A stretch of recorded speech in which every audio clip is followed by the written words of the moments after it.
All right, what's good? What's good? What's good? Let's talk this boxing this morning, man. What is good with everybody? Powerhouse Watson in the building. What's going on, man?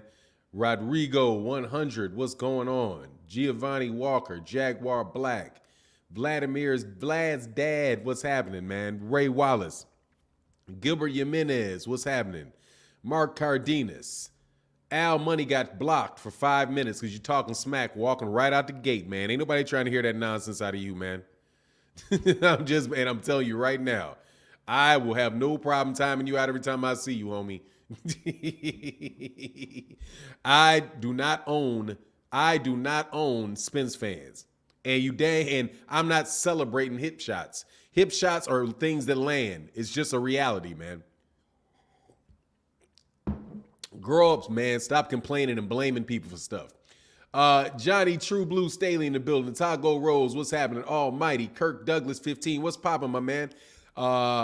Adrian Vint in the building. Andre Williams. Keith Johnson. Alonzo Lambert. What's happening with you, man? Salute to you. So, yeah, let's get to this good old boxing talk today. We'll wait till some more people come in. We'll wait for some more people to come into the chat, man. Be Easy in the building. What's going on, man? He said, my brother, let's chop it up with these delusional Bud fans. Hey, man, I like Bud, too. I'm a Bud fan. I just ain't delusional. I'm just not delusional. You know what I mean? It is what it is, man. Bud is a great fighter. I don't want anybody to get – but I ain't going to lie, dog. I ain't going to lie, man. I was listening to BFTB yesterday because, you know, I do creep around and listen to people's live streams, and BFTB is probably my favorite boxing channel. Hey, BFTB, what's my man's name? Scrapbook Boxing, Love Blood Boxing's documentaries. So anyway, man, but as far as cats are like really breaking down like the news on a daily basis and what's going on in situations, BFTB is my favorite channel. And I'm telling you, man, that dude really, really, really made it hard on Bud, man. Wow, man, it is hard, man. It's hard to argue with that, dog. They say, same, BFTB is my dog. Yeah, BFTB is the man. Dog, let me tell you, it's hard. Yeah, BFTB is funny, man. I was riding my bike. I got a stationary bike over there, man. So I was riding my stationary bike listening to BFTB, man. And BFTB and Fahim Satur are both on the same page, man. Hey, BFTB cooked that P file for no show, Bud. Hey, I haven't seen the P file. I don't have enough time to watch the videos, man. To watch that, man. But I'm gonna tell you, man. He damn near convinced me Bud ain't gonna take this fight. I was like, man, Bud, you better take this fight, man. Cause dog, there's something there, man. There's something there, man. There's something there, dude. And you know what's going on? What's going on, DeHaven Alexander? And it's not Bud. You know who it is? It's Bomac. It's Bomac. I don't believe it.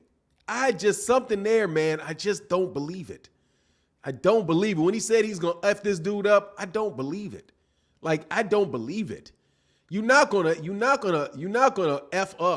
You're not gonna F up Errol. That is not how you're gonna win that fight. I just don't believe it, man. Like I just don't believe it. It's the dude is an animal, dog, and I don't believe you're just gonna go. I don't believe you're gonna go to war with an animal.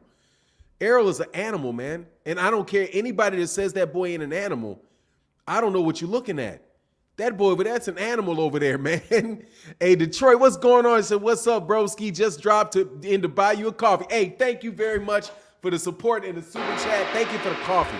I need it, man. I need it. Andrew Gray said, oh, for now being the graveyard, that's what's up. Oh, yeah, all the time. I just don't comment. My thing is I don't comment. I don't comment in the comment section because I got so many haters, man, that I don't want to distract it. And I want to give people food to start stupidity. You know what I mean? So, but nah, man, I ain't never not. Man, BFTB is my dude. So, yeah, dog, I'd be like, yeah, I'd be in the graveyard, man. Ooh-wee, dog. I can't even get a graveyard going, though, bro. I'm telling you, I try to start my own graveyard, dog. They won't even come, dog. They're like, yeah, nah, you ain't burying me here. Nazir King said the only way White wins is KO. Not going to get judge's decision. We've seen that ish with Josh Taylor. Oh, no, he's not going to get a decision. No, he's not. He's not. No, he's not. What's going on? Said Be Easy for 9 always keeps it 100. Oh, yeah, man. I keep it 100, man. I just don't go into a lot of people's live streams because I just don't need a lot of drama. I don't want to cause any drama. I can't leave super chats. If I do donate, it'll be a Cash App or something, and I'll just be like, yeah, just don't say nothing, something like that. But I'll be listening. You know what I mean?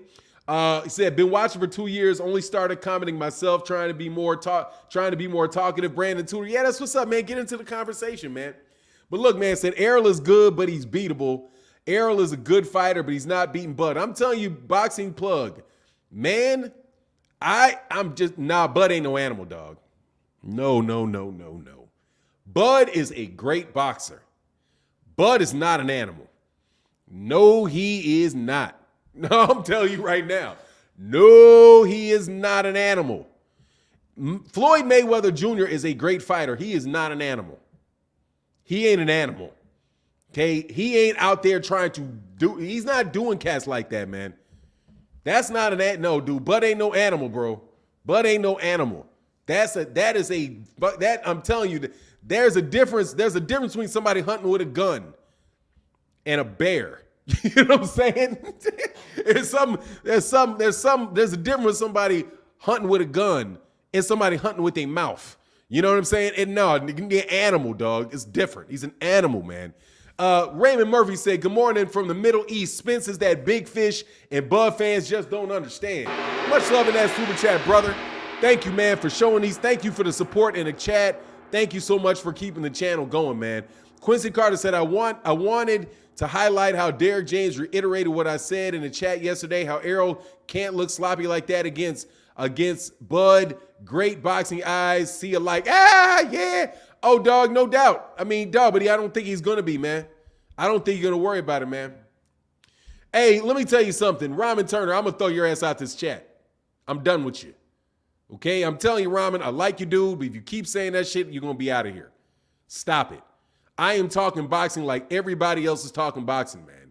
You don't get to continue to sit up here and tell me that I'm making shit up that I see. And like I'm just showing him favoritism because I saw this man break somebody's nose, break somebody's jaw. I mean, what did he do? Break his nose, broke his ribs, broke his nose, broke his ribs, and broke his orbital bone? And you think he broke Kell Brooks' orbital bone? Dog, that's an animal. What you want me to tell you? You think I'm just thinking that Terence Crawford's just going to keep that man off of him? I don't see it. I'm telling you the truth. I'm sorry, man. I'm telling you the truth, man. For now, we might be on different sides on this one. Track on this one. Crawford might pull it out in an amazingly close fight. I'm going to tell you right now, man. If Bud cannot hurt that dude, I mean, with very, very seriousness, man. No, Big Worm. Shut up, man. Shut up. Let me tell you something, man. I'm block 8. Timeout. Watch this. This is what I'm going to do, Big Worm. Timing you out. I'm timing you out. Any of y'all keep talking to me like because I live in Texas, I'm a favorite to somebody in Texas. I'm from Chicago. I'm telling you what I see in a boxing ring is what I see. I said I like Errol Spence Jr., not because he's from Texas. I like Errol Spence Jr. because I like Errol Spence Jr. He's a nice guy. His father's a nice guy. He seems like a nice guy. I like them. I like the guy personally. I do. But dog, that doesn't mean that I'm going to tell you something that is not true.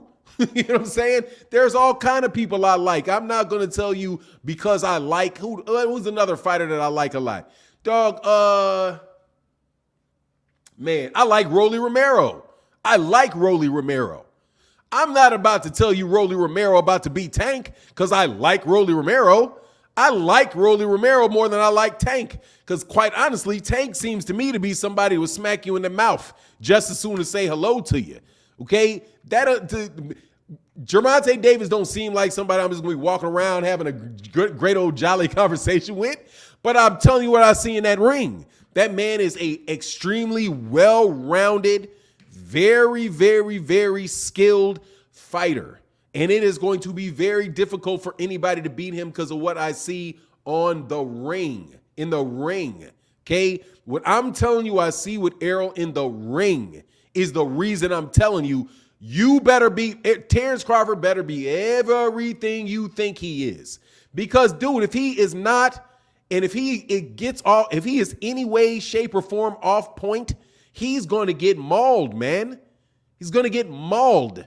Dude, when you got a fighter that will maul you, and I mean not maul you like Sean Porter maul you, just maul you and grab you and rough you up. And no, when a guy that is going to beat on you, a dude that is bigger than you, as long as you are, as athletic as you are, and much more consistent output, and is going to hit you any and everywhere and try to force you into that type of fight, dog, if you are not on your P's and Q's, man, that is going to be very, very difficult.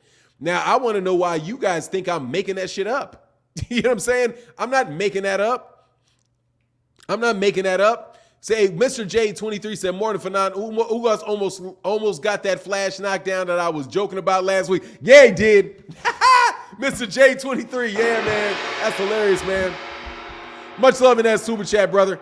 Hey, my man, Infamous GS said, Errol versus Sugar Ray Leonard, who you got, homie? I don't know. I don't know. That's a more, I will tell you this, that's a more difficult fight for Errol than Terence is because of the style of fight. Because Sugar Ray Leonard's going to mix it up with you. Sugar Ray Leonard will fight in that middle, will fight in there with you. But I don't know, man. I don't know. That's a good fight. That's a really, really good fight, man. I will tell you this, that Sugar Ray Leonard better be able to keep him up off of him or he's going to get mauled. That's just what it is. Or he's going to get mauled.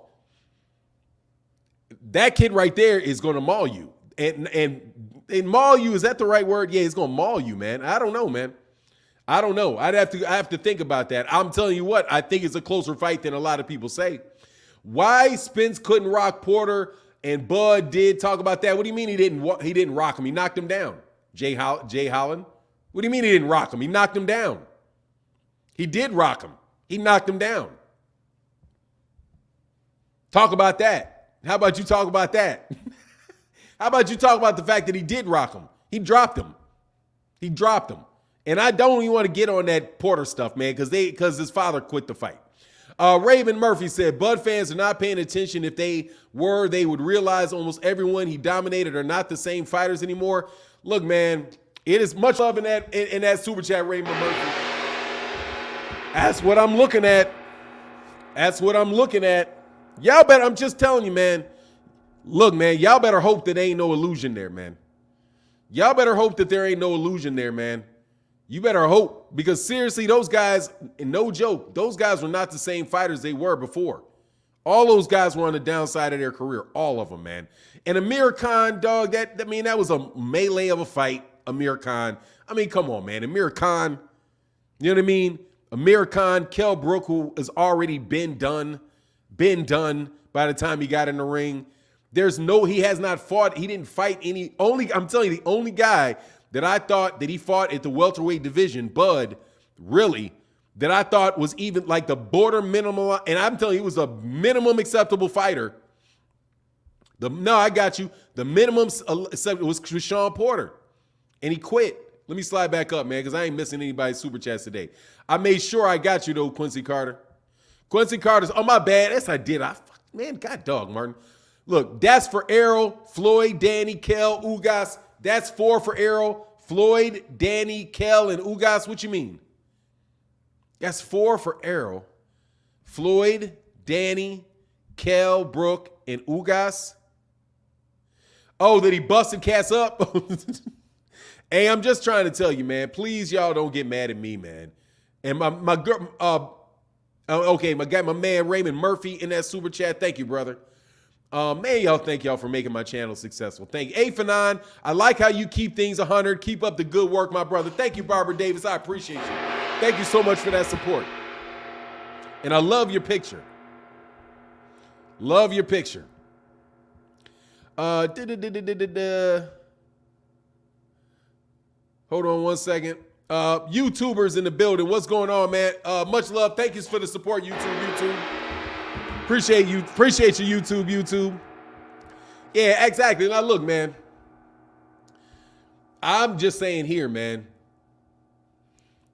Be careful what y'all saying, man. But look, man, back to what. I'm sorry, I got to do a post. I got to do a post on BFTB, dog, because I swear to God, man. That was I didn't get to watch the whole live stream. Oh, yeah, Barbara. You saw, yeah. George Wood said, Fanon, good morning, an excellent fight. Oh, Spence over Bud, 100. Oh, man. Much love in that super chat. Look, man, I'm going to tell you, man. Yeah, it said just like the doc. No, stop that, Jay Hollins. Are you serious? It's just like the doctor stopped it. The man had a broken bone in his face and his eye was completely shut and he couldn't even open it. He couldn't open his eye. He couldn't see out of half the side of his head, man. Are you serious?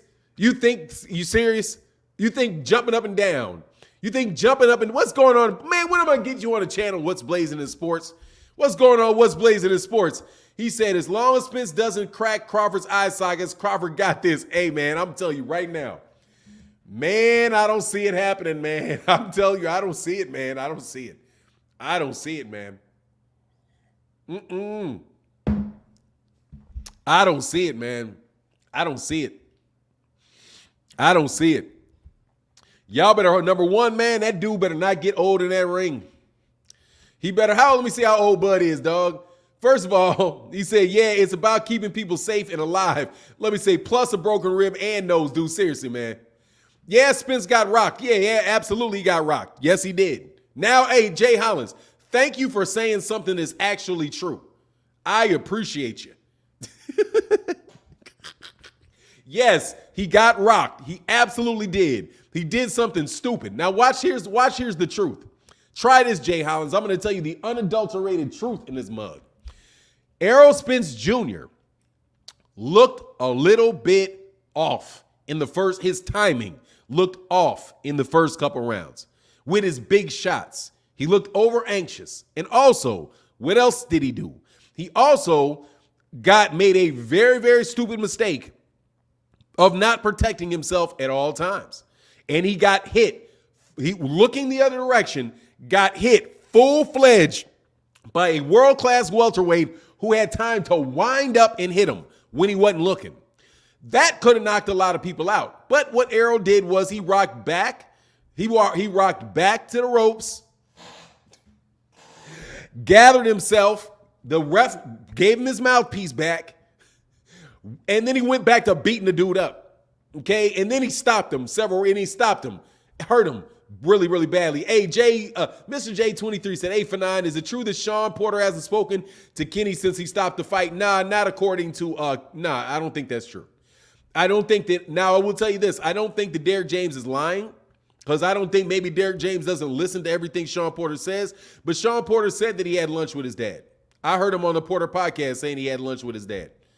So the next day or whatever. But on the real low, I think that he is a good son. And I do believe that there's some truth. I suspect that there's some truth to that. He said that's four eye snatches. Floyd, Kell, Danny, Ugas. No doubt about it, man. Snatching eyeballs. No, seriously, man. Y'all got to come on with that, man. No joke. Let me slide down. I'm not missing any super chats today. Not going to miss them. Porter said the Spence fight took the most out of him.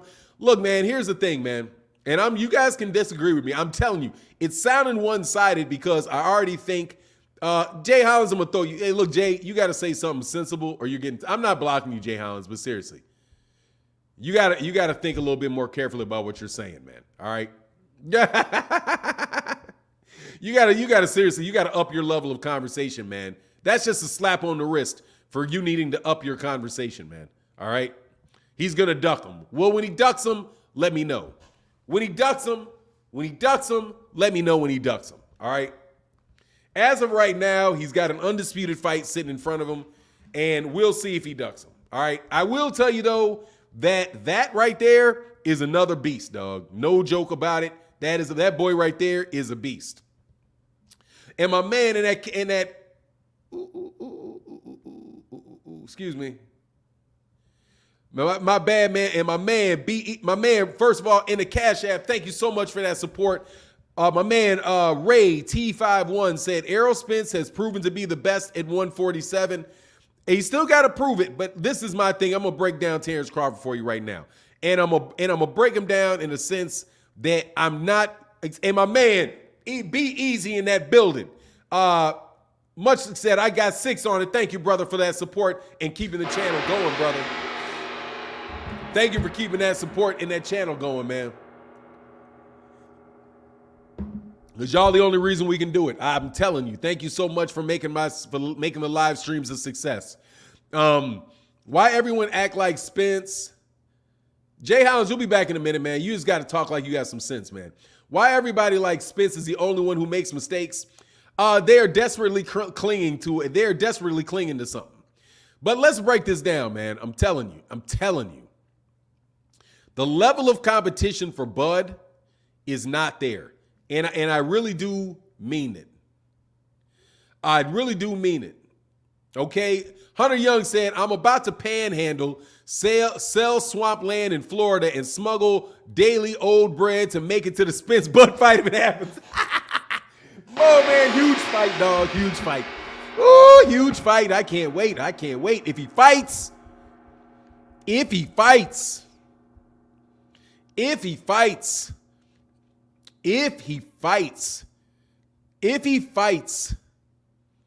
he shows up to fight, if he doesn't come funny with negotiations, if he doesn't come funny, please, Bud, don't come funny. But at the same time, if I'm advising Bud, I'm telling you right now, dog, I might say, hey, man, let's try to push this fight off a year. Let's see if we can push this fight off a year. Let's see if we can get some rust on Errol, or if Errol can slip a little bit. Because, dog, he ain't slipping. Like a year ago, they should have made that fight a year ago. Stoner Barr said, Bud will catch EJ with the right uppercut mid-range. See, let me tell you something. Right there is the problem. Y'all think he better. Dog, I'm telling you, think you're going to catch Errol Spence Jr. with an uppercut from mid-range, and that's going to change the fight?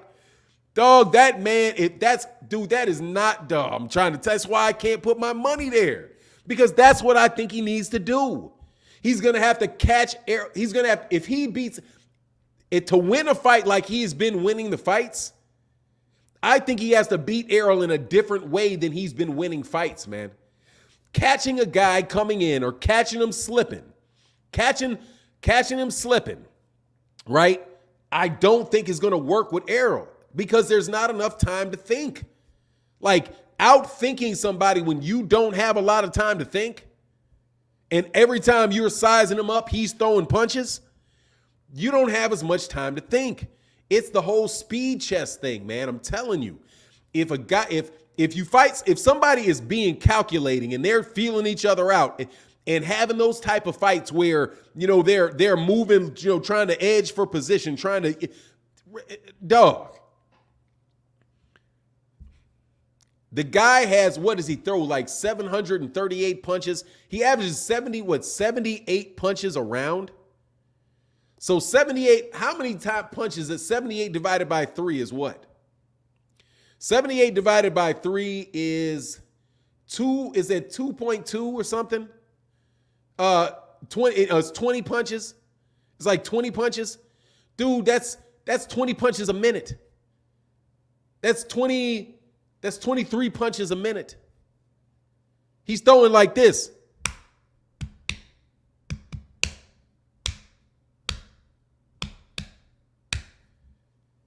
That's 23 punches a minute that he's throwing at you. It's not a lot of time to think, man. It's not a lot of time to think. And let me check something out.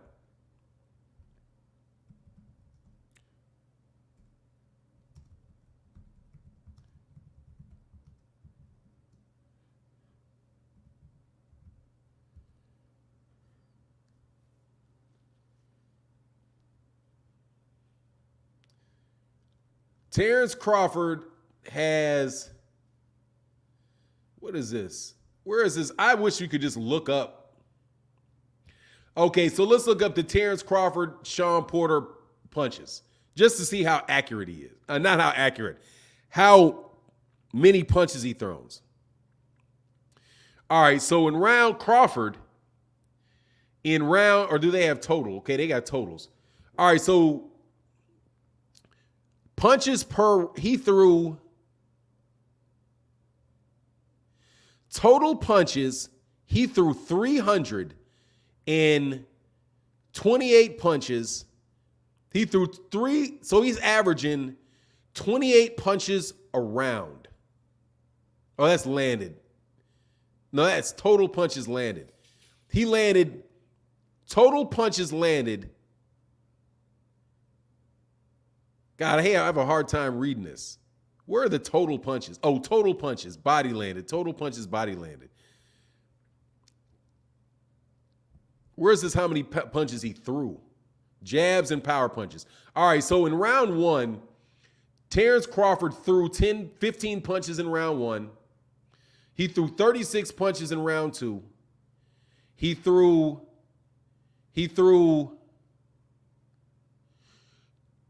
34 punches in round four. He threw 38 punches in round five. He threw 50 punches in round six.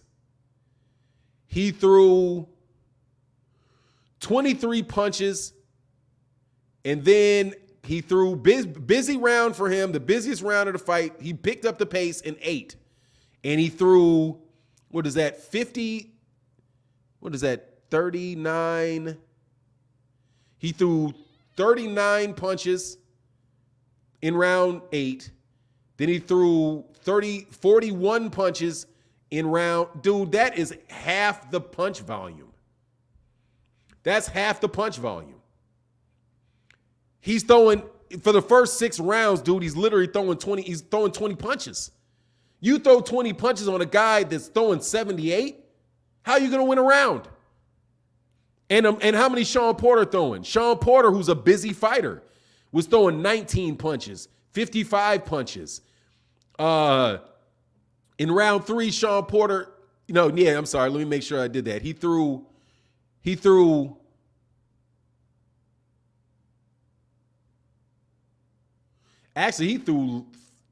oh yeah, because you got to add this and that. Okay, so he threw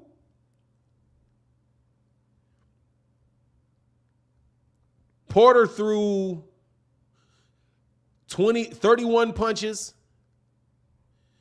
34 punches, 37 punches, 32 punches. They started mixing it up. He threw 65. Then he threw 64 punches. Then he threw 38 punches. Dog, these guys are half the activity of Errol Spence Jr., man.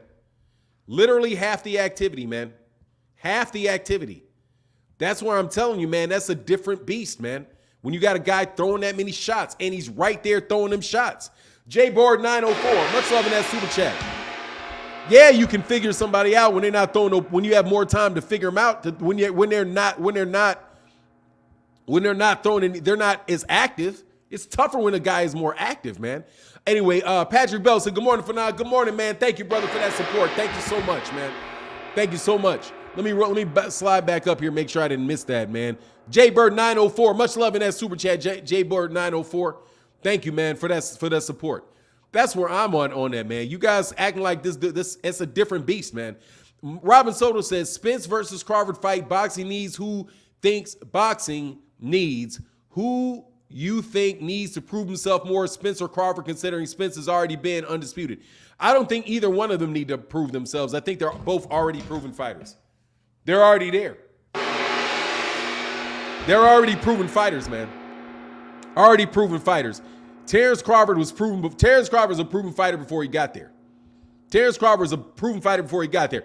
Paul Carrick, what's going on, brother? He said, I have a question in your cash app. Thank you, Paul. What's going on, my Bison brother in the building? Absolutely. Let me get to that, brother. Thank you for letting me know. My man, Paul and Carrick in that cash app, brother. Thank you. Any truth of Tyson Fury failed drug test? I don't know if he's failed one recently. I can't tell you if he's failed it recently. I know he's failed it before and served a 2-year suspension about it for it, but I don't know. I do remember there was something funny with his drug test after the Deontay Wilder fight, but that got handled. So I wouldn't doubt. I wouldn't doubt it. I wouldn't doubt it at all because he admitted before he thinks everybody does it, including him. Armando N says, salute for 9. It seems to me Errol throws his shots with the intent to cause destruction. EJ is a beast. Yeah, man, I'm just telling you, man, it's a lot of activity. It's a lot of activity. I'm going to slide down to the end of the chat. Manifest Nobility said, EJ too big, too strong, too smart for Bud. Much love in that super chat, brother. Clearly, facts over feeling. That's not for me. I know. I'm telling you, I know what I'm seeing, man. Stoner Bar said, Bud fights don't last that long for a reason. Much love in that super chat, brother. He went 12 with Jose Benavidez. He went fights. I'm telling you, I don't know about these dudes, man. Hey, yo, Fanon, did you see Fury work out this? I don't pay no attention to Fury, man. I ain't paying attention to Fury. No. I'll see the fight Saturday afternoon. I'm not spending my time watching that. I got other things I got to do. Errol Spence is flat-footed, can't beat the boxer. Really? You think Errol's flat-footed? I don't understand that, man. But anyway, can't judge Spence based on his fight against a punching bag like Ugas. All of a sudden, he's a punching bag. It's amazing, man. How was he a punching bag before? Was he a punching bag for Sean Porter? Was he a punching bag for Manny Pacquiao? All of a sudden, he's a punching bag because somebody made him a punching bag. Danny Garcia was a punching bag too. Kell Brook he made Kell Brook a punching bag. He made Sean Porter a punching bag. They all were punching bags. They all got hit a lot. He's not going any period of time of not hitting the guys a lot. Everybody's been a punching bag for that guy. You know what I mean? You got Crawford. I ain't got no problem, man, with that, man. There's news. What is this?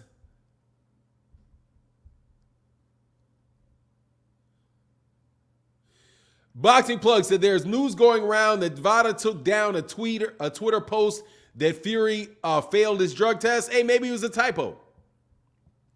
Maybe it was a typo. Or maybe the WBC came back, and played Captain Saberho again. You know what I mean? Bud stop you, you're going to be okay. Spence stops you, you're going to be in the hospital. Look, here's my thing, man. Jose Benavidez ain't no punk. Are you kidding me? Let me tell you something, man. I never say Jose Benavidez is a punk, but Jose Benavidez is not Errol Spence Jr. Not remotely the same guy, man. All right. Said, Fanon, what do you see Errol needs to do to win with Crawford? Get on the inside of him and beat him up. That's it. He needs to beat him up. That's it. Cut off the ring and beat him up.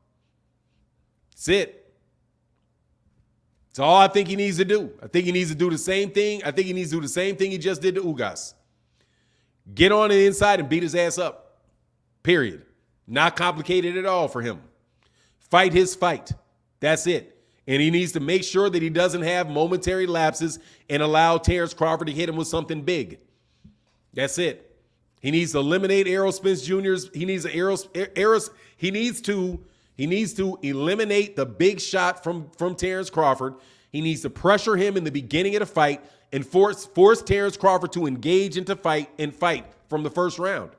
If Errol can force him to engage and get on the inside and fight him like that from the first round or the second round, and then by the fifth or sixth round, that big punch is not going to be there for Terence because his body will have gotten worn down and he'll be a punching bag.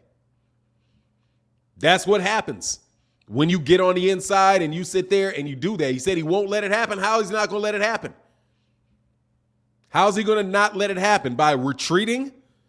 Dude, you act like Errol. Dude, your Danis Ugas tries to do that. Do you know how fast Errol Spence Jr. is stepping forward? He closes the gap extremely, extremely quickly, man. I'm just telling you that. If you ask me, that's what he needs to do. What Terence Crawford needs to do is Terence Crawford's got to be able to get that man's respect. Terence Crawford is a brawler. Terence Crawford will brawl. That's what I'm saying. He will brawl. That's why he needs to get in there. Because he will brawl. He absolutely positively will brawl with you. That ain't a lie. He ain't telling no lie. RSA Boxing Life in that Cash App, brother. Thank you for that support, my man. He says, salute, good brother. Salute to you, RSA Boxing Life in the building. And my man, Mr. Massey said, Bud and Spence, about damn time for 9 to Don. What's going on, Mr. Massey in the building? Thank you, brother, for that support in that Cash App, man. And my man, Mr. Collins in the building again and said, was all the pushing Ugas was doing legal? They do that, but dog, they'll usually stop you from doing that after a while. You're talking about the forehand shoves. A lot of people will do that, but a lot of times they'll stop that. A lot of times they'll warn people for doing it excessively, but they didn't warn them there. I'm telling you, hey, you better fight him like Rigo. I just don't believe it, man. Terry Holmes, how is he going to do it? I got you that he will eliminate Spence's pressure. How's he going to do it? I need the boxing experts to tell me how are you going to do that? How are you going to do that? Nobody else has done that. How are you going to do that? Only person that didn't get that is Mikey Garcia, where Errol just chose to stay and fight on the outside. That was Errol's choice. That was not Mikey Garcia's choice. Errol tell you, he said his fitness and conditioning wasn't there. That's why he didn't do it to Mikey Garcia. And that's what Mikey Garcia saw, that he wasn't training, that he wasn't looking strong, and his endurance wasn't there. He's going to do it with body shots. Okay, where do you throw body shots? Where do you have to be to land body shots typically? Typically, not all the time, but typically. You got to be close. He's not landing mid-range. You're talking about like a mid-range long jab to the stomach? Errol's right there with it too. But if you say that he's going to beat it with body shots, okay. Faith to Live by Samuel Jr. said, I'm definitely with Bud. One reason I remember a video a few years back with Bud and Errol face to face, Errol's energy seemed a little different to me. Errol even said he was taking the easy route. Hey, dog, that was the easy route. But see, here's the thing, man. What did he say he was going to do when he did it? He said, why wouldn't I take the easy route to get undisputed? He was talking about the negotiations. That's what I think he was talking about. I think he was talking about the negotiations, is what I thought. Much love in that super chat, man. Caleb Plant in the building. Much love in that super chat, Caleb Plant. Thank you so much for that support. Let me slide down. Thank you for the love. Look, man. Let me get back on what I was saying, man. The problem is, this is the risk, man. This is what's going on, Josh. What's going on, Josh? Look, man, his route ain't easy. Exactly. That's the easy route. Terence, you know who took the easy route? Bud. Bud took the easy route. If there was, seriously, Bud took the easy route, man. I don't even get that. You're like, why wouldn't Bud took the easy route. Errol took the hard route. Bud took the easy route. In actuality, Errol took the hard route and Bud took the easy route. Wouldn't you agree with that at least? Wouldn't you say that the route that first of all, he didn't have to beat any champions to get there. He just needed to wait. Well, it wasn't his fault. I'm asking you who took the harder route. Just straight up, who took the hard route? You guys want to say he wanted to take the easy route, but who actually took the easy route? And who actually took the harder route? Errol had to beat the IBF champion in Kell Brook. He had to beat Sean Porter, and he had to beat Yordenis Ugas to get belts. He had to beat 3 champions to get belts. Bud had to beat Jeff Horn to get his belt. That's it. He beat Jeff Horn. And then he had a litany of nobodies. He had come on, man. Jeff Horn. He had Jeff Horn, Jose Benavidez, Amir Khan, Kell Brook, and Sean Porter. The hardest guy, and Sean Porter that already had 3 losses. Sean Porter had already lost, dude, to multiple fighters, man. He had already lost to Kell Brook. He had already lost to Errol Spence Jr., and he had already lost to Keith Thurman. He had already lost 3 championship fights before he got to Bud. Come on, man. And he beat, Gamboa was at 135. Gamboa don't count because Gamboa was at 135. Hey, Quincy Carter said, funny how after Errol beat Ugas, a B-level fighter, now all of a sudden Bud has no chance versus Errol. Y'all knock it off. This is a 50-50 fight. I didn't say he didn't have no chance. Quincy Carter. And now he's a B-level fighter? Are you sure? Are you sure he's a B-level fighter, man? Quincy Carter, he's a B-level fighter now? Do you really think, hey, Fanon, have you heard about Oscar De La Hoya trying to get Errol to fight? Yeah, he told that man no. That was silly. Quincy Carter, yeah, Quincy, don't you think that you really think that man's a B-level fighter, man? Be honest. And I need to know, Quincy, from you, really. Do you think Yordenis Ugas is a B-level fighter? Sean Porter picked him to fight him. I think Sean Porter picked him to win at a point. Terence Crawford said Errol should get it, but it's going to be a very hard fight for him. Everybody that I heard say, even any of the pundits that were talking about the fight, all said Errol, it's going to be a hard fight for Errol. Except for the people close to Errol who said he's going to dog walk him. But all of a sudden, he's a B-level fighter, man. You think that man is Josecito Lopez, man? Come on, man. Mike Suarez said, I gotta time out all people to call people haters, man. That is a absolutely banned word now in my chat because it's so unintelligent. I don't want, anytime you call somebody a hater, man, I'm blocking you because I'm gonna time you out at least because that's just ignorant. You got to figure out some way to actually debate people and have a point, man, or you're just calling names, man. Nazar King said, trolls hate D, but boxing ain't same without Deontay. Oh, wow, Bomb Squad, man, that's funny, man. Who hate, man? Oh, I hate Deontay Wilder. Much love in that super chat. Seriously, man, I think to call that man a B-level fighter is just it's a serious disservice to that man. Quincy Carter said, Fanon, I want you on record saying Ugas an A-level fighter. Yeah, he's an A-level fighter. Absolutely, he's an A-level fighter. Right there. He's on record. That's an A-level fighter, without a doubt. Yeah. Yordenis Ugas is an A-level fighter. Absolutely, positively. Absolutely, positively. Yordenis Ugas is an A-level fighter. Would you like me to repeat that again? That he's an A-level fighter? I will tell you again, he's an A-level fighter. Absolutely, he's an A-level fighter. Yeah. Yeah, and I'll say it again. He's an A-level fighter. Absolutely. He's an A-level fighter. He was at the worst, the fourth best welterweight. At the worst. At the worst. Probably the third best welterweight. After Errol and Terence, name some, and if you take away Jaron Ennis, who is better than Ugas in that weight division?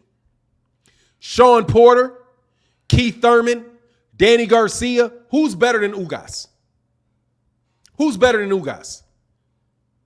Yeah, he's an A-level fighter. Ben said he's an A-level fighter. Absolutely, he's an A-level fighter. He's an Olympic bronze medalist. He beat people say he beat Sean Porter. He beat the brakes off Omar Figueroa, who is a B-plus level fighter like Omar Figueroa. Absolutely, I'll call him an A-level fighter and have no shame in it whatsoever. And the fact of the matter is, he's an A-level fighter too, because you can't name 5 people better than him. I mean, who else? Facts over feelings box said, Ugas beats everyone on Bud's resume. He beat Porter to me. How can he be a B-level fighter? That's just corny. Quincy pushing narratives. Hey, man, without it, dude, let me tell you something, man. You got to get that. He beat that. Come on, man. None of y'all thought he was going to do that to that man, man. Come on, man. You were like, when's the last time he knocked somebody out? When's the last time he ever did it? I mean, when is the last time? It's been forever. When has he done it? He did it last weekend. Y'all, come on, man. Be fair to that man. Be fair to that man. Facts over feeling. Much love in that super chat, brother. Faith to live by said, Bud was forced to take this route. Spence and no one else would fight Bud. Bud was begging to fight the best. Spence, Carter. No, that's not true. Terence Crawford, first of all, he was not begging to fight the best at all. He wasn't begging to fight the best. He wasn't begging to fight Errol. He wasn't begging to fight Danny Garcia, and he wasn't begging to fight Thurman. He wasn't begging. He wants the fights, I don't doubt that, but he wasn't begging. But it doesn't matter. The point of the matter is who took the hard route and who didn't. And honestly, he wasn't forced because he could have became the IBF mandatory and got Errol right away. Faith to live by. He could have. He was an undisputed champion. He was an undisputed champion at 140. He held all the belts. He held the IBF, the WBA, the WBO, and the WBC, all of them. If he wanted to go, if he wanted to move up to 147 and fight in the IBF rankings and force a fight with Errol Spence Jr., he could have. He chose to fight Jeff Horn. Chose to fight Jeff Horn. He asked for Amir Khan. By the way, he asked for Amir Khan. He asked for Kell Brook. He asked for those fights. He lobbied to get those fights with Kell Brook and Amir Khan. Nobody forced those fights on him. Matter of fact, I do believe he took less. I think he did 70-30. Correct me if I'm wrong, but I believe he took like $3 million less than he took less money to fight Amir Khan. Didn't Amir Khan get like $7 million and Bud get $3 million for that fight? Dog, I'm telling you, there's something funny. Matter of fact, let me look at this real quick, man. And I know, I got to do something. I gotta keep this. Ooh, what happened? I don't want to lose that. Hold on one second. Let me get. Yeah, that's how I miss super chats because that stuff flies. Yeah, here I'm gonna freeze this real quick, but I gotta check something real fast.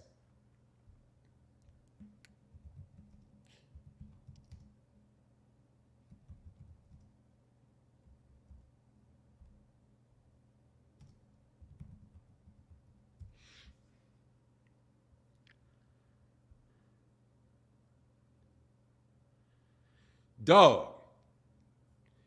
The purses on that fight, he had $5 million. He gave Amir Khan $5 million, according to Boxing Kingdom.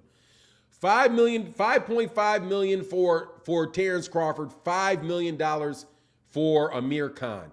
I'm telling you right now, dog. He got Amir Khan 5, and actually I heard different numbers, man. Let me move back. I'm gonna check this with a second source. Let me check a second source.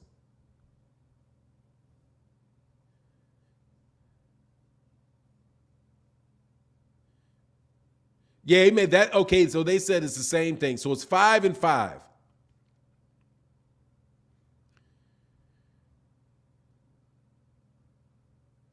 Man, that's he gave Amir Khan 50-50. He asked for that fight. But I don't think he was forced to take that route, man. And by the way, also, he could have signed with the PBC. He re-signed with that man, man. Come on, man. Ugas is absolutely he's A-level, man. That's revisionist history to say that he's not A-level. Mr. J23 said, Bud will fight Errol way different than he fought Sean. He's going to slow down Errol's work rate. Hey, man, would you like to tell me how he's going to do that?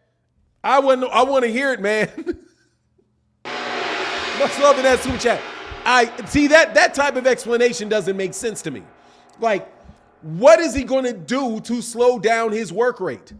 What is he going to do to slow it down?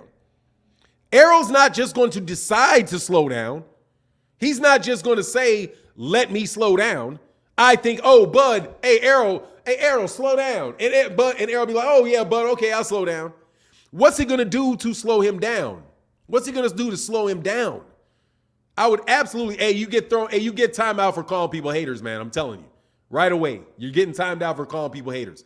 I'm asking you a serious question.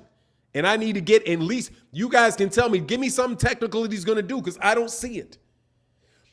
Ugas wasn't able to slow him down. Sean Porter wasn't able to slow him down. Danny Garcia wasn't able to slow him down. Mikey Garcia wasn't able to slow him down. Kell Brook wasn't able to slow him down. I want to know what is going to reduce this man's punch output. What's going to keep that man from being that active?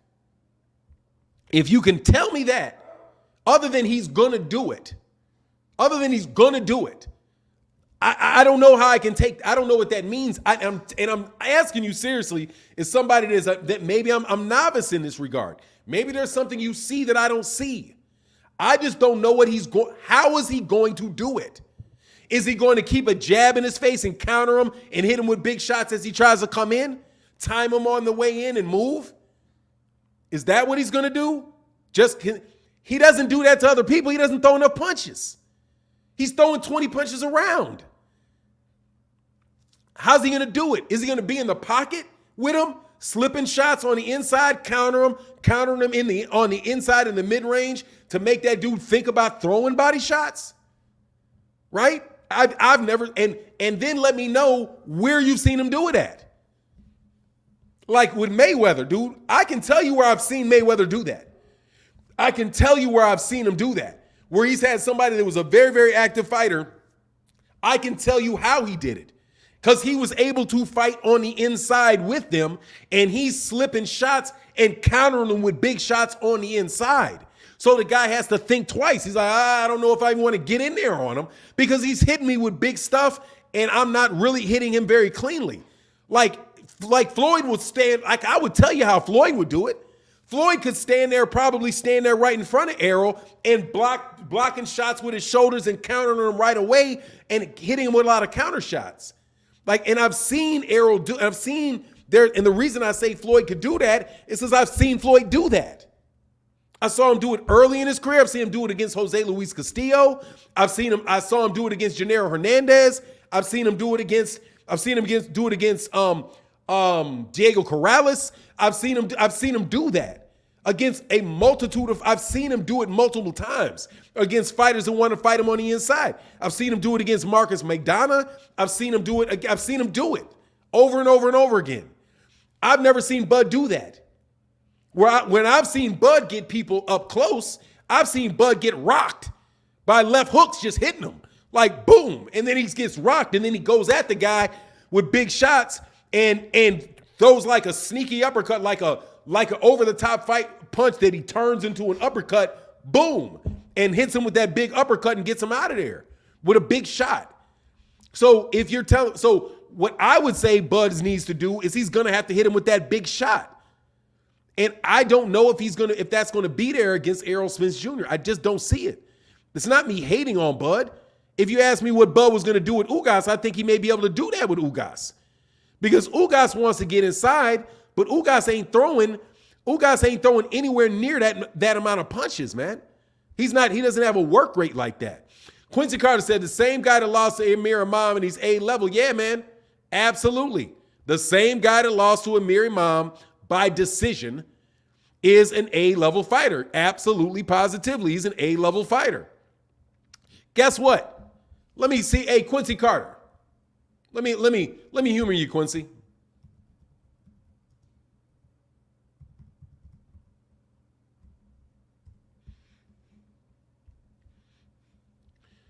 Let me humor you.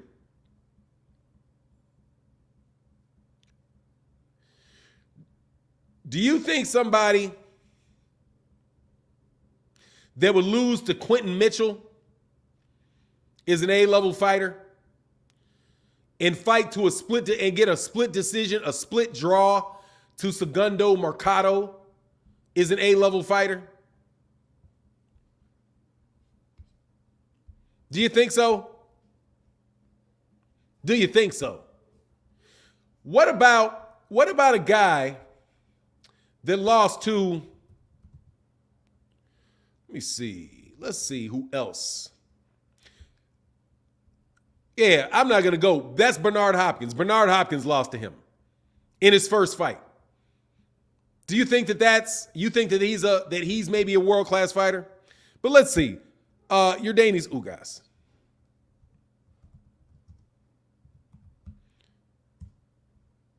Yordanis Ugas. Man, Yordanis Ugas had a lot of fights in the amateurs. Yeah, he lost back-to-back fights. And actually, he lost 3. He lost 2 in a split decision over 8 rounds.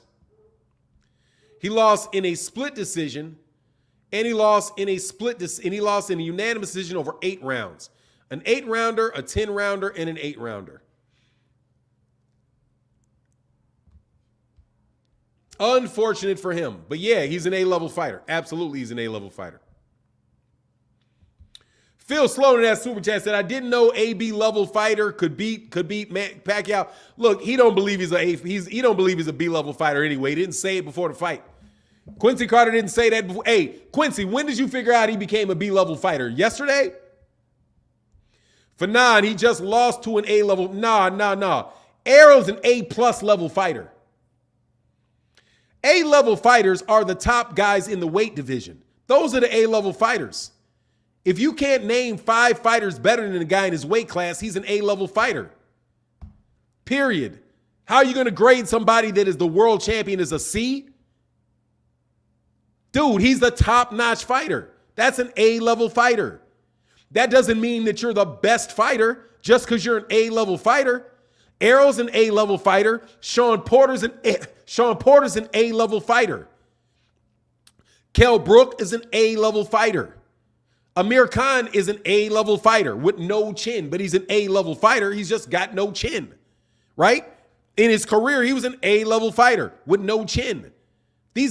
You calling a guy a B-level fighter, you're telling me the guy doesn't have any business being fighting for a championship. B-level fighters do not win championships.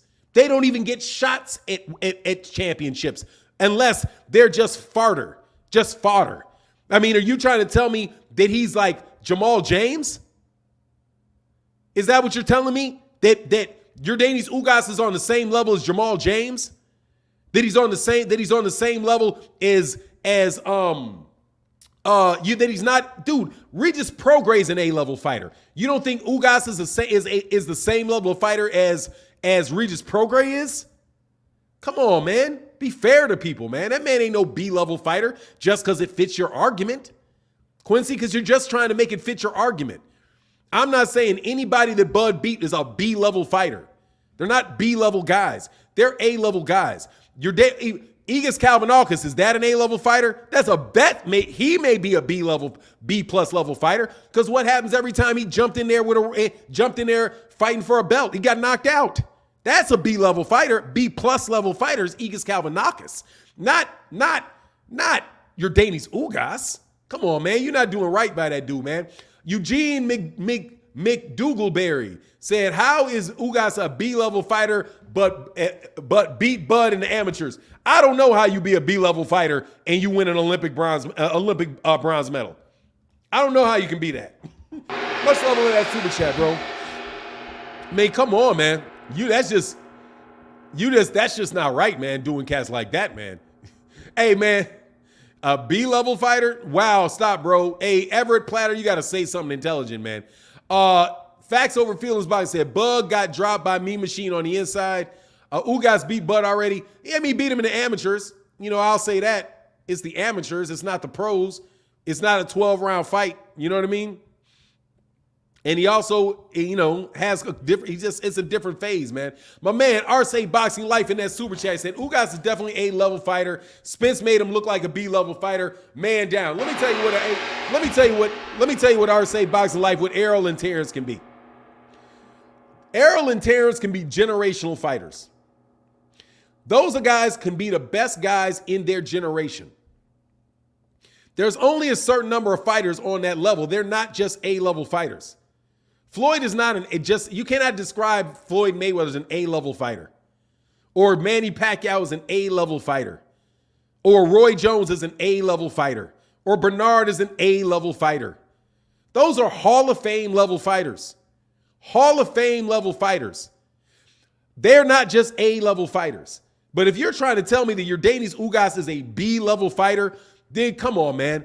How many fighters are you using in your grading? What, 10? You know what I mean? What are you taking the top 10 and saying, okay, let's take the top 10 fighters and we're going to give the top 2 A's, the next 2 B's, the next 2 C's, the next 2 D's, the next 2 F's. You know what I mean? I'm saying, is that how you're saying? Is that how you're coming about A, B's, and C's? Because in my opinion, you got a guy like Cody Crowley who may be a B-level fighter. Cody Crowley and the guy that Cody Crowley just beat up, Josecito Lopez. To me, Josecito Lopez is a B-plus level fighter throughout his career. Josecito Lopez is a B-plus level fighter. Omar Figueroa is a B-plus level fighter. Those guys are guys. Robert the Ghost Guerrero was an A- type of fighter at his best, was an A- type of fighter. Andre Berto was an A- level fighter, maybe a B+ level, but I think it's an insult to call Andre Berto a B level fighter. Man, Ugas is easily as good as an Andre Berto, man. Easily that level of fighter, man. And the amount of losses they have, come on, man, look what's going on in the ring. That's like calling, if Errol beats Terence Crawford, don't turn around and call him a B-level fighter. All right? Because I guarantee you that's what some of y'all are going to do. Immediately turn around and call it, oh, he's old. He's a B-level fighter. He was never that good. He had never beaten anybody. You know what I'm saying? That type of stuff. Blacksmith Ross in that super chat. I'll explain. Thank you. Bud will box Spence with faster feet. Time jab over Spence's busy but not accurate jab. Wow, you don't think Errol Spence's jab is accurate? Okay. Fight with power in spots, counter punch, land combos, tie him up before Spence lands movement. Okay, thank you for that explanation. Much love in that super chat. I have no clue how you think Errol Spence Jr.'s jab is not accurate. That is an extremely accurate jab, man, and a better jab, may I say, than Terence Crawford's. I don't get how you say that is inaccurate. Do you see it? Wow, you guys see some stuff, boy. But I appreciate that explanation. With the faster feet that he doesn't have, I don't get it. But okay. Tay, Christopher Livingston said, Team Crawford's, let's get it done. Oh, yeah, you know what it is. Get it done, brother. Much love in that super chat, my man Christopher Livingston in the building. Much love, man. Thank you for that support, brother. My man Faith to Live By said, I remember Errol and others clowning Bud, telling him to get a belt before you fight you, then got a belt. He wanted Manny, but Horn beat him. Well, let me respond to this. Dude, that was 5 years ago. Ain't got nothing to do with this fight. 5 years ago, Errol Spence Jr. told Terence Crawford exactly what he's going to do. I'm going to beat him. I'm getting that belt. I'm getting that belt. I'm getting that belt. And then I'm going to come get the belt you're holding. That's what I'm going to do. And guess what he did? He got that belt. He got that belt. He got that belt. And then he stood in the ring and said very clearly, I want Bud's belt. Bud, I'm coming to get your belt. Just like I told you I was going to do. In the meantime, actually, let me rephrase what he did. Errol had that one belt, got another belt, had a massive car accident, healed up, fought a mandatory, had almost a potentially career-ending injury in a torn retina, came right off that and took that belt. The man did not let car accidents and detached retinas keep him from doing exactly what he said he was going to do, and came out of all of that looking stronger than he did when he came in it. And what I'm telling you is that is amazing strength of character that man showed. And he kept his word. So honestly, it doesn't matter what he said, the interpretations of what people said the man said years ago. Just doesn't matter. If he said, you said, well, he said he's going to take the easy route, he's ducking Bud. He's not ducking Bud now. He said very, very, very, very plainly, only fight I want is him. When Oscar De La Hoya said, hey, wouldn't it be great? Imagine if Al Heyman let Errol fight Virgil Ortiz. He said, imagine if I said no. Imagine if I said no and told you there's only one person I'm trying to fight and that guy ain't with you. He ain't confused about what he wants to do. His trainer ain't confused about what he's going to do. So there's no need to talk about what route he took and all of that, because guess what? If it wasn't for Errol, this fight would not be for Undisputed. If it wasn't for Errol, there would be no Undisputed fight. There would be a fight between Errol and Terence, and that would have been it. That would have been it. No fight for Undisputed. So I would think that Errol should deserve a lot of credit for going through Undisputed. Oh, and by the way, you know I got to take a little pop. I got to take a little shot, man. Your boy talked too much-ish. Man, come, you ain't won yet. You ain't won yet. Hey, Joseph Curtis said, Bud don't waste punches. He is a better lateral mover than Errol. Errol takes too long to reset on the back foot. That's what Bud will exploit. Much love on that super chat. Okay, much love on that super chat. You gonna put him on the back foot? Hey man, I don't even get that. He takes too long. I appreciate that explanation though. Benjamin Newsom, for 9, top 5 A-level fighters. Oh, you already know who I'm going to tell you who the top 5 A-level fighters are. Top 5 A-level fighters are in no particular order. No particular order. Errol Spence Jr., Terence Crawford, Canelo Alvarez, Gervonta Tank Davis, Shakur Stevenson, Alexander Usyk. Hold on, man. My man said I missed. RSA Boxing Life said I missed his super chat. So let me slide back real quick. Thought I got you, brother. My bad. I got to, okay, hold on, man. Actually, I don't want to mess up. I appreciate that explanation, though. See, that works for me. Because that's something I can deal with. Okay, if that's what you see, I can't disrespect that. Because obviously the man got a lot of skills. My man, Prop Doe in the building. Much love in that super chat, brother.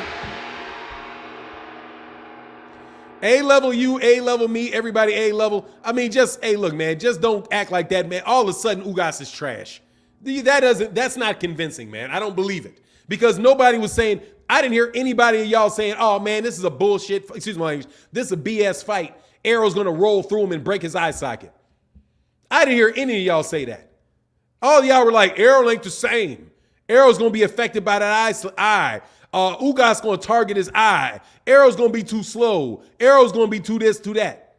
Oh, that's what I heard you say before the fight. Now, after the fight, when none of that came true, all of a sudden, in retrospect, he's a B-level fighter. David Jackson said, Errol will stop Bud in 8 to 10 as well. The real super fight is Errol versus Canelo at 160 if Canelo chooses to come back down. Much love in that super chat, brother. Thank you so much for that support. And I'm going to get to my man. I got to let me slide down, and then I got to get back to my man, RSA Boxing Life. Make sure I didn't.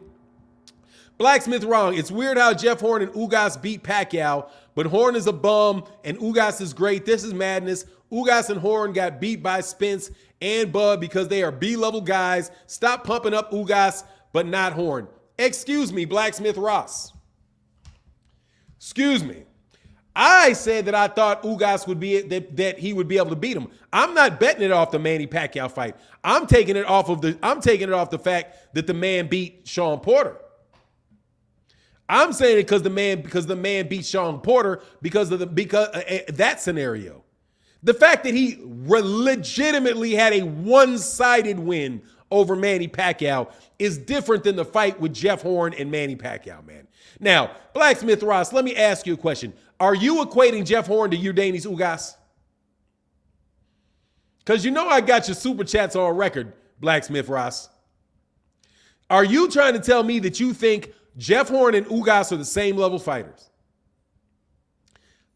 That's my question for you. Jeff Horn is the same level fighter as Ugas. Yordenis Ugas. Jeff Horn is the same level as Yordenis Ugas. Are you being fair, Blacksmith Ross? You sure you're being fair with that one? Yordenis Ugas is not the same level of fighter as Jeff Horn, and you know it, man. And you know it, man. Come on, man. A-Zone said, Bud going to be a B-level fighter after Errol washes him. Look, man, obviously he's going to be. Because Errol can't, everybody's a B-level fighter after Errol beats him. Or Errol got exposed in the fight, one or the other. Quincy Carter said, not to bring up a man Page. Question last night, he said the same, he's a B-level fighter. Let me tell you something. I don't care who says that Yordenis Ugas is a B-level fighter. That's bullshit. Flat out, no doubt about it, bullshit. That man is a B-level fighter. Stop. He ain't nobody's B-level fighter. The man is a legitimate world champion. The man is a legitimate top-level fighter. That is BS flat out BS, and you don't believe it, and nobody saying that believes it. That is BS. That man is a B-level fighter. Stop it. I mean, seriously. If you think Bud is going to win the fight, that's cool. But you do not have to denigrate a man like Ugas by calling that man a B-level fighter. Stop. A B-level fight. I mean, seriously. That is just, it's nonsense. Stop it. Nobody was acting like that man was a B-level fighter going into the fight. He becomes a B-level fighter after the fact. Just like, yes, stop. Ain't no boxers calling Ugas B-level. They're calling Errol Spence a monster as well as Crawford. Exactly. Ain't no professional boxer going to call that man no B-level fighter. Ain't nobody going to call, give me a professional fighter that has called that man a B-level fighter. Show me one. Show me one trainer. Show me one boxer, professional boxer, to call Yordenis Ugas a B-level fighter. Man, that is stupid. It's stupid. Be respectful to the man, dog. That's like me calling, you think I'm going to call Terence Crawford a B-level fighter just because I think Errol beats him? He's a B-level fighter. You just are diminishing what Errol's accomplishing, and that's it. I'm not calling Amir Khan a B-level fighter. If Ugas is a B-level fighter, what is Kell Brook? What's Kell Brook? Kell Brook has gotten knocked out. Kell Brook has gotten beaten, his eye socket broken by multiple people. This man didn't even have his face is half metal. What do you call him then? If you call Yordenis Ugas a B-level fighter, what do you call Amir Khan? Amir Khan got knocked out by Danny Garcia. Amir Khan got beaten by Lamont Peterson. Amir Khan got knocked out, beat half to death by an old over-the-hill Kell Brook. He got knocked out by Canelo Alvarez. Stop. Is he a B-level fighter too? Amir Khan? Come on, man. What is Jose Benavidez? He's had one fight since then, and he had a gunshot through his leg. What's Jeff Horn then? Jeff Horn got knocked out by 2 fights later? By Zarafa? Somebody you ain't even heard of knocked out Jeff Horn, man. Man, come on, man. Y'all just unfair, man. I can understand people saying, man, people are getting carried away. Errol Spence Bud is not the same. Ugas is not the same level fighter that Ugas isn't the same level fighter that Terence Crawford is. That's reasonable. But for you to try to demote Ugas to a B-level fighter, you never said that before. You ain't never called that man a B-level fighter before. But miraculously, when it's time to argue that your guy is going to beat him, all of a sudden he's a B-level fighter. Man, stop, bro. Trey Williams said, Fanon, everybody knows this is Spence answer, but you call yourself fair to Bud. You say everything. Man, shut up. Shut up. Thank you for your money. Shut up. I've already told you, man, I don't have to denigrate Bud. I'm going to tell you, you guys are out here saying stupidity. I honestly told you, this is what I see happening in the fight. I've not called Bud a B-level fighter. I have not said Bud can't fight. I never said Bud didn't have a chance to win the fight. I never said Errol's going to wash Bud. I never said any of that. What I said was, what is he going to do to win the fight? I don't see it. If you can tell me what he's going to do to win the fight, let me know, because I don't see it. If Errol had went 12 rounds with Yordenis Ugas and looked like he looked against Danny Garcia, who I guess is a B-level fighter too, right? Is Danny Garcia a B-level fighter now? I need to know. Because I need to know where your revisionist history is going to take this. Is Danny Garcia a B-level fighter now? Just amazing, man. Seriously, man. I am very fair, dude. I'm telling you what I see taking place in a fight. That's not fair. That's not unfair. It's what I see. If you tell me that there's something that Bud is going to do and how he's going to do it, I will respect that. Just like my man said, Blacksmith Ross said, this is how I think, man.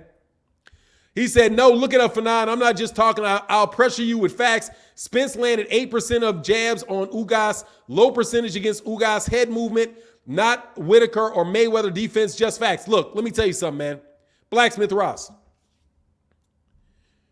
Errol Spence Jr. does not throw jabs all the time to land them through a guard that's like this. Do you know what he'll throw a jab to do? To pin your hand, that glove, against your head. Like that. If you have a high guard, what Errol Spence Jr. will do is he will punch you on your glove and he will hold your hand. He will pin your hand to your face. And while your hand is pinned to your face, boom comes a straight left to your body. When you have your hand like this, what he's doing is he's hitting your glove on purpose to pin your hand there and then go down with a body shot. If somebody has a jab like this, he is not always looking to land that jab. That doesn't make the jab inaccurate. It means he's doing things with that jab. That's not inaccurate, especially if a guy has his hands here, pinned like this. And then you notice while he's jabbing, he's shooting straight rights to the body, or he's pinning it and then stepping in and allowing him to go to the body. That is a technique. That's part of the skills you guys act like he doesn't have. Do you understand that? If somebody throws a jab, and I'm going to do this again because I don't really like talking the technique of boxing, but you know what it is? I learn. I pay attention. I suggest you pay attention. If somebody has their hand like this, and you see Gervonta Davis, you see Floyd Mayweather Jr., you see any of those guys put a jab right there, hit his glove and keep it there and throw a shot to the body, that's because if your hand is pinned here, you cannot get your hand down here to stop the shot to your abdomen. That is not inaccurate, man, at all. You know what I'm saying? And here's another thing. Dude, he lands 8% of 100 is a lot. Blacksmith Ross, much love in that super chat, brother. I'm trying to tell y'all, man, the dude is very, very technically skilled, and you guys are underestimating that, man. But calling Yordenis Ugas a B-level fighter, man, come on, man. Name 5 fighters that can beat him. Name 5 welterweights that can beat him. I want to know who the 5 welterweights you got beating Ugas is. Name them. Name them. Matter of fact, do better than that. Give me a B-level welterweight that's beating Ugas. Give him to me. Because if he's a B-level fighter, and this is my challenge to you, Quincy, if he's a B-level fighter, you should be able to tell me a B-level fighter that can beat him. Give me a B-level fighter that's beating Ugas. Give him to me. And you can ask anybody that question. Give me a B-level fighter that's beating Yordenis Ugas. A B-level fighter. That you or put your money on beating Yordenis Ugas. Amazing, dog. I knew he's gonna win the fight, but Errol ain't nowhere near no B-level fighter. Taj M said, "Got to give Ugas some credit. He didn't get KO'd. He got stopped because Errol power is different. Errol heavy-handed AF and do major damage when he land. Ugas definitely A-level. Man, hey man, he's definitely A-level. Man, stop. Let's love him that super chat. I mean, stop. That's why he wanted to fight the man. You know what I'm saying? The man was like, dude, I want a challenge. I'm not taking anybody that I know is an easy fight. Ugas is a real fight. He's an A-level fighter, man. That's an accomplishment, man. Y'all are Errol haters, man. Don't tell me don't tell me I'm some Bud hater because I'm not. I know full well Bud can fight. All I'm saying is I don't see it. And that may be my weakness, but stylistically, I don't see it. That dude right there is an animal, and Terence Crawford takes a long time. He starts slow, and he's looking for gaps and holes. And looking for gaps and holes take time. And when you have somebody playing speed chess on you, you don't have time to sit back and study the board. And Errol's not going to respect him either. Errol's not respecting that power. He's not going to respect him. He's not going to sit out there like Sean Porter. He's not going to be wary about what he's doing. He's going to come in there and he's going to take the fight to Terence, and you know it. So, dude, and he's a southpaw too. And that's that other thing, that southpaw and that southpaw. What's Bud going to do fighting in the southpaw? Armando M said, EJ by KO. It's man down over here for 9. You missed my super chat. Armando M, my bad, man. Hold on. Hold on, man.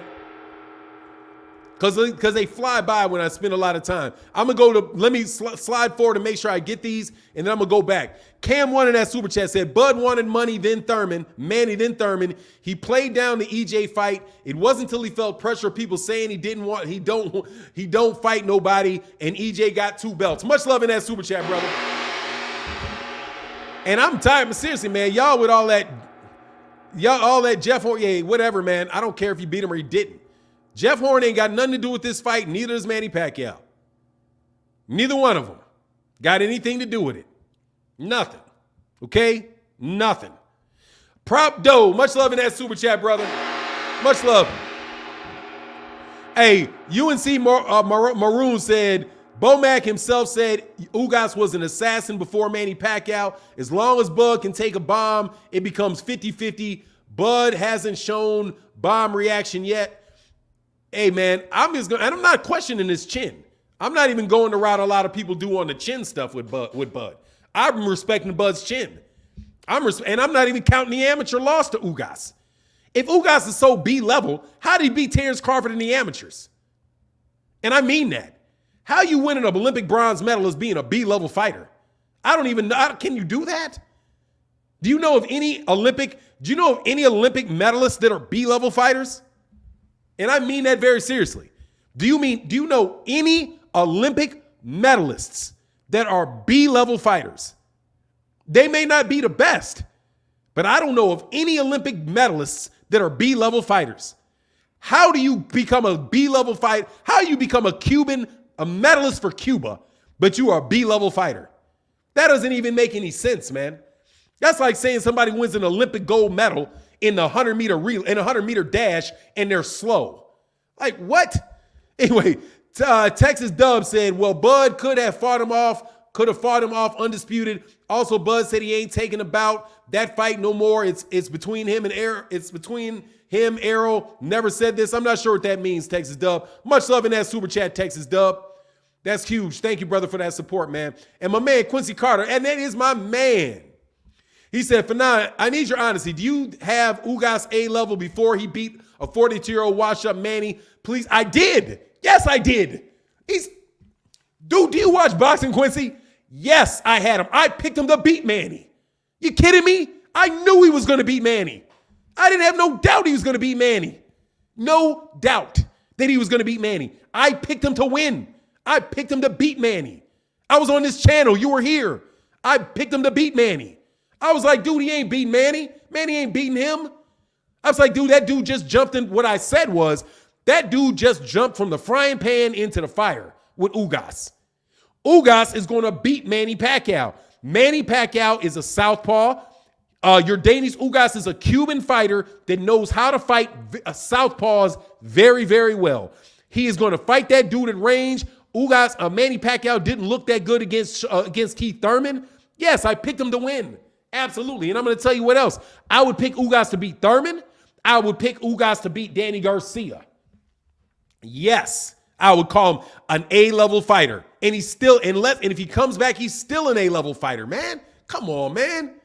Christopher Livingston said, I can't wait until it happens so everybody can stop all this jibber jabber. Hey, man, it is what it is, man. I ain't throwing a flag at him. Hey, it's fun, man. But y'all, I'm not no Bud hater, dog. Y'all are hating on Errol. Come on, man. You hating on Ugas. How can you not be a hater when you are literally trying to tear down Ugas?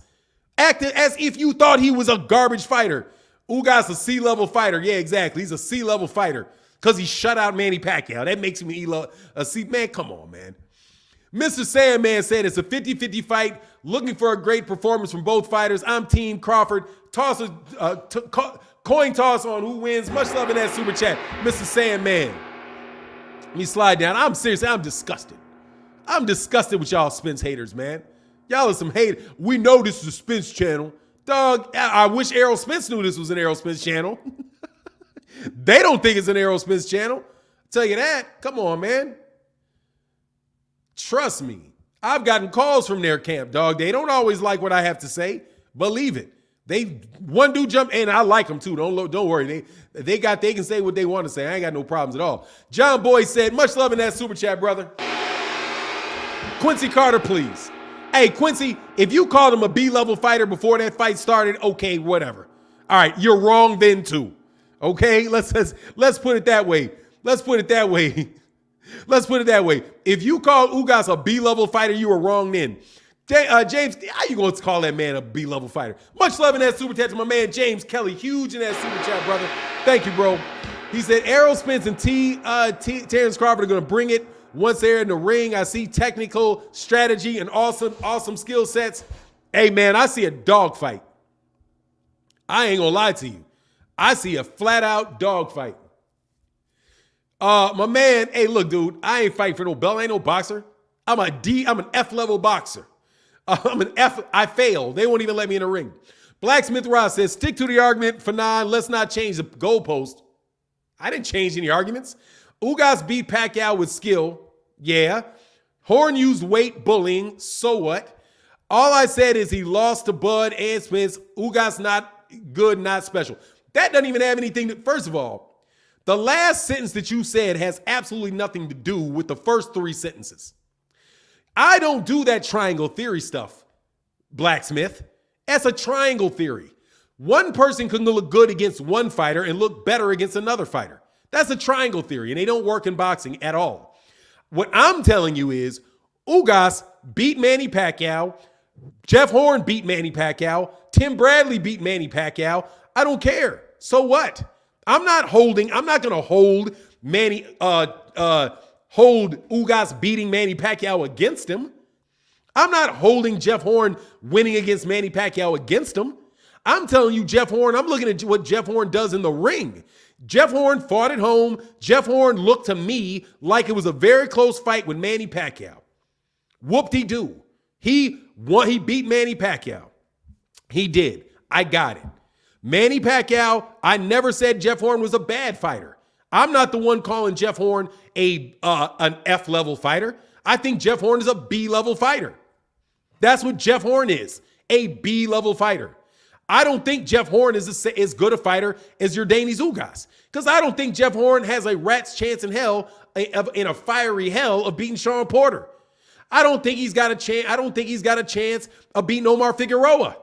If you put Jeff Horn and Omar Figueroa in the ring, give me Omar Figueroa every single solitary time. Whatever. He got gashed this big on his face by Manny Pacquiao, and he won a fight. Come on, man. I'm not the one doing that. You're the one trying to decrease Ugas and call Ugas a B-level fighter by comparing him to other fighters that ain't in the ring with him. Manny Pacquiao didn't even come close to beating Yordenis Ugas. If you want to compare the fights and you want to do that, compare the fights. Manny Pacquiao fought a close fight with Jeff Horn, and a lot of people called it a robbery. Manny Pacquiao got in the ring. After that, he beat Keith Thurman. When he got in the ring with Yordenis Ugas, it was a one-sided shutdown. He completely shut that man down. Was not a close fight at all. James Kelly said, this is going to be one of those fights that they're going to make a movie, Greatest Ali. Hey, I'm going to tell you something. I want to get back to what I was saying originally. Much love in that super chat. Y'all better hope. That's all I'm telling you. I am a boxing fan, dog. I'm telling you, I've been watching boxing a very long time. A very, very, very long time. I have seen a lot of boxing matches, and I don't miss a lot of calls. I'm telling you right now that if Terence Crawford is in any way or shape or form not on his money, he's going to get beat up. I'm telling you, if he cannot stop Errol Spence Jr., if he cannot stop Errol Spence Jr. from getting near him, he is going to get beat up badly. And you can say that if you can act like, oh no, this is something different. No, dog, a body is a body is a body. I'm telling you, 2 hands, 2 legs. If that man cannot stay out at range and pot shot Errol Spence Jr., and I mean it, if he cannot pot shot Errol Spence Jr. on the outside, that man is going to get hurt, because that dude right there is going to try to hurt you. And I'm not talking about like Gervonta Davis hurt you. I'm not talking he's going to knock you out. I mean, he's going to bludgeon you. That's what I see out of Errol Spence. And I'm telling you, fighters that bludgeon you are very, very, very, very dangerous fighters, man. They're dangerous to your life. They're dangerous to your limb. When cats start breaking orbital bones, breaking noses, breaking ribs, they are animals. And you better be able to fight those dudes from away from you, get their respect, and keep them off you. If he cannot do that, Errol Spence Jr. is going to hurt that man. He's going to hurt that man. And you can say what you want. He's going to hurt that man. If that takes place. Quincy Carter said every time Sean, Danny, Ugas fight A-level fighters, they lost. That's not true. That's not true. Sean beat Danny. Anyway, all right, whatever. They're B-level. Oh, now Danny Garcia.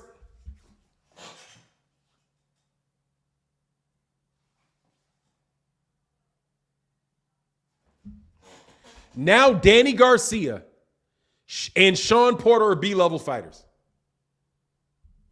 Wow. Okay. All righty. I've gotten the super chats. My man, Vakil, official viewing. Much love in that super chat, brother. Thank you so much for that support. And my man, Sean Carter in that super chat said, Ugas really beat Porter in my opinion, but it was neck and neck to everyone with eyes B-level. Oh my God. Much love in that super chat, brother. Let me slide down. And my man, Danny Hunter in that super chat said, none of Crawford's opponents can beat Ugas. Much love in that super chat, brother. I'm gonna catch up with these super chats. My man, Blacksmith Ross said, Fanon, you just explained what I said. I'm glad you said it. I said Spence, busy jab. Yes, it serves a purpose, but I think Bud is smart and good enough to stay busy. Sorry, they know speed. Chess is speed. Okay. All right, man. Blacksmith Ross in that super chat. Let me slide down because I'm going to make sure that I get these super chats and I catch up to the chat. Facts Over Field said, Bud's resume is full of C-level competition. Much love in that super chat. None. All B-level. All B-level fighters, man. Bud ain't beating C-level fighters except for early in his career, dog. C-level fighters are the ones you beat early in your career, man. I'll being disrespectful, man. Fanon, remember the day before the fight I predicted Errol stops Ugas in the 10th after he breaks Errol's rib and face. Remember I said it on the Lubin video as well. D-Mo, you said remember it. Much love in that super chat to my man D-Mo in the building. Let me slide down. Prop Doe said, Bud is my guy, but it's going to be a long night. It's going to take more than Bomac running his mouth to pull this off. No doubt, he ain't going to be scared. Much love in that super chat, brother. Oh, Gamboa resurrection A-level? Hell no. Nah, dog. Nah. Ricky Burns is a B-level fighter, man. Come on, man. Y'all calling dudes B-level fighters that ain't nowhere near B-level, man. RSA Boxing Life say you definitely picked Ugas to beat Manny. You said Father Time was not on Manny's side. Absolutely. Definitely picked him to win that fight. Much love in that super chat, brother. I was like, nah, brother. I was like, nah, man. That's it. Out of the frying pan into the fire for Manny, dog. No joke. In fact, over feeling much love in that super chat. He said B-level, Benavidez, Mean Machine, Jeff Horn, Khan, Brook, Ugas beats all them bums. Stop trying to attack Ugas to build up Bud, Quincy. Boxing IQ, get some. I mean, it is unfair, dog, Quincy, to stop that, man. Much love in that super chat, bro. And then you forced me to look like a Bud hater, man. I'm going to tell you that for real. I'm going to tell y'all forced me to look like a Bud hater because you Bud fans, you missed my super chat is green. No, I got you, D-Mo. I was just really behind in the chat. I got you. I was just real behind in the chat, and I caught up. He who greets with fire said, Danny G, Ugas, Porter are all world-class A-level. Exactly, bro. Nah, seriously, now that I've caught up in the chat, let me focus on that for a hot second, man. How you gonna call those dudes? How you gonna call Danny Garcia a B-level fighter, man? That is you all. That's what I'm telling you. Y'all are Errol haters. You're not even Bud fans. That's why I don't do good pay-per-view numbers. You are not his fans. You just hate on Errol. That's just it. You just hating on Errol. You not Bud fans. Because Bud fans, like, I'll tell you, Blacksmith Ross gave an explanation. Somebody else, Somebody else gave a good explanation about what they thought he was going to be able to do to win that fight. The only answer that I would say to that is, okay, let me tell you, I'll tell you this. I certainly hope you guys understand that that is an animal over there. Now, let me ask you a question. Is Errol a B-level fighter? Because all he's done is beat B-level fighters. So how do you know he's an A-level fighter if all he's done is beat B-level fighters? And if Sean Porter's a B-level fighter and Sean Porter so that must mean Errol's a B-level fighter. Quincy, let me ask you a question. Is Errol a B-level fighter? I would love to know it. I would love to know. I would love to hear y'all just tell me Errol is a B-level fighter too. Those guys are not on the same level as Errol, right? Errol's a B. To call Yordenis Ugas a B-level fighter, that's just get out of here, man. You team Bud, and I know you team Bud. You just team Bud with that, dog. You just team Bud with that, because that's silly to call that man a B-level fighter. Danny Hunter said Terence Crawford is going to look like Martin when he fought Tommy Hearns on the show. Martin, if TC can't get away from Errol Spence Jr. Much love in that super chat, brother. That's what I mean. Obviously, he's got to be B-level, right? According to the people that call Ugas B-level. If Ugas is B-level, Errol's B-level. He's got to be. He has to be. He has to be B-level. He's never beat anybody on the A-level. CEO Picasso calling Errol an A- fighter. See? He's A-. He's an A- fighter. And Bud is A+. Although Errol ain't, according to y'all, Errol ain't never beat an A-level fighter in his life, but he's an A-level fighter. How do you get to be an A-level fighter if you ain't never beat an A-level fighter? Seriously. That's why I love to debate y'all, but y'all never show up. That's why I would love to debate y'all, but you never ever show up for the debates. Because that's stupid. Because that's stupid. On its face, it's stupid. If Ugas is a B-level fighter, so is Sean Porter. If Errol is a B-level fighter, so is Sean Porter. If Sean Porter's a B-level fighter, so is Errol Spence. Because they fought on an even level when they fought. Ugas and Sean Porter fought on an even level. Errol Spence Jr. and Sean Porter fought on an even level. So if Yordenis Ugas is a B-level fighter, so is Sean Porter. So is Danny Garcia. So is Keith Thurman. And so is Errol Spence Jr. They are all B-level fighters. If Ugas is a B-level fighter because he proved he was on the same level as Sean Porter by fighting him neck and neck. Sean Porter proved that he was the same level as Kell Brook because he fought him on an even level. He proved that he was the same level as Danny Garcia because Sean Porter beat Danny Garcia. He proved that he was the same level as Keith Thurman because he fought Keith Thurman evenly. So if Ugas is B-level, they're all B-level, including Errol Spence Jr., because they're all on the same level. One's just better than the other at that level. To say that say Ugas is not a world-class level fighter is an insult, and it is stupid, and it is just an excuse to make your argument. And honestly, that's why I'm telling y'all don't want that smoke around these parts. Shame on you. Shame on y'all for that. Devin Wester said, I can't wait for the excuses when Errol beats Bud. They'll all be B fighters. They're going to pick somebody else.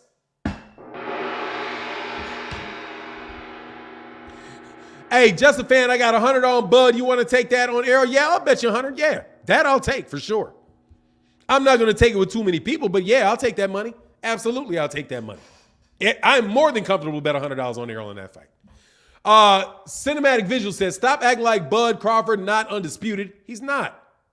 Stop acting like Bud ain't have Sean lost and confused. He did. He didn't. He didn't have him lost and confused. Stop acting like Bud didn't have Kell Brook in another world. So what? It's a 50-50 fight, best man that night. Styles make fight visuals, cinematic visuals. And I didn't act like any of that. And Bud and Crawford is not undisputed. If he was undisputed, Errol wouldn't have any belts. He's not. He was undisputed at 140, just like Josh Taylor. Just like Josh Taylor's undisputed at 140. He's not undisputed. And Bud did not have Sean lost and confused. He didn't. He caught him with a couple shots and his daddy threw in the towel. Stop acting like Bud didn't have Kell Brook in another world. He didn't. He quit against the ropes.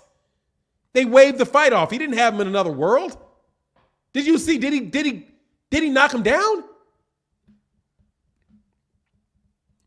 It's a 50-50. None of that matters. None of that matters. Because guess what? Bud is not Sean Porter. Errol is not Sean Porter. Errol is not Kell Brook. Errol is Errol, man. Errol is Errol.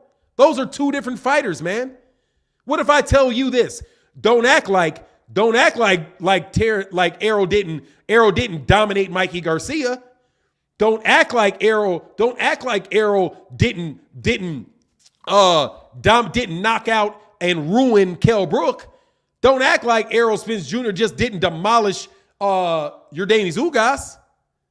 That doesn't in and of itself mean it's a 50-50 fight. A 50-50 fight is when you see the style between the fighters and you match them up based off what they do in the ring. And you say, I think that's a 50-50 fight right there. Because I don't see how one is going to dominate the other. It's a style thing, man. It's not an accomplishment thing. It's a style thing. For example, you would think that just because George Foreman, I use this example all the time, just because George Foreman can destroy Kenny Norton and can destroy Joe Frazier, and Joe Frazier beat Muhammad Ali, and Kenny Norton beat Muhammad Ali, doesn't mean that George Foreman is going to beat Muhammad Ali. Because guess what happened? He ran in there and knocked him out. Why did he knock him out? He knocked him out because George Foreman could not do what he did with other people. And Ali was stronger than he thought he was. And what did he do? He took to the inside on him. He pushed him back. He hit him with big shots and he beat him up. He showed a different style to his game than those guys weren't able to do. And that's what I'm saying with Terence Crawford. Terence Crawford is going to have to do something different in his fight to beat that guy. He's going to have to go at Errol. He's going to have to step to the bully. He's going to have to rattle the cage of the bully. If he can do that, then he's got a chance to win the fight. If he can fight like Shakur Stevenson fought Jamel Herring, if he can do what Shakur Stevenson just did, if he can fight in that style, that's where I see him being able to have a chance to beat Errol. If he can fight like that, where he's not moving laterally and all that, because dog, that shit's not going to work. I'm telling you.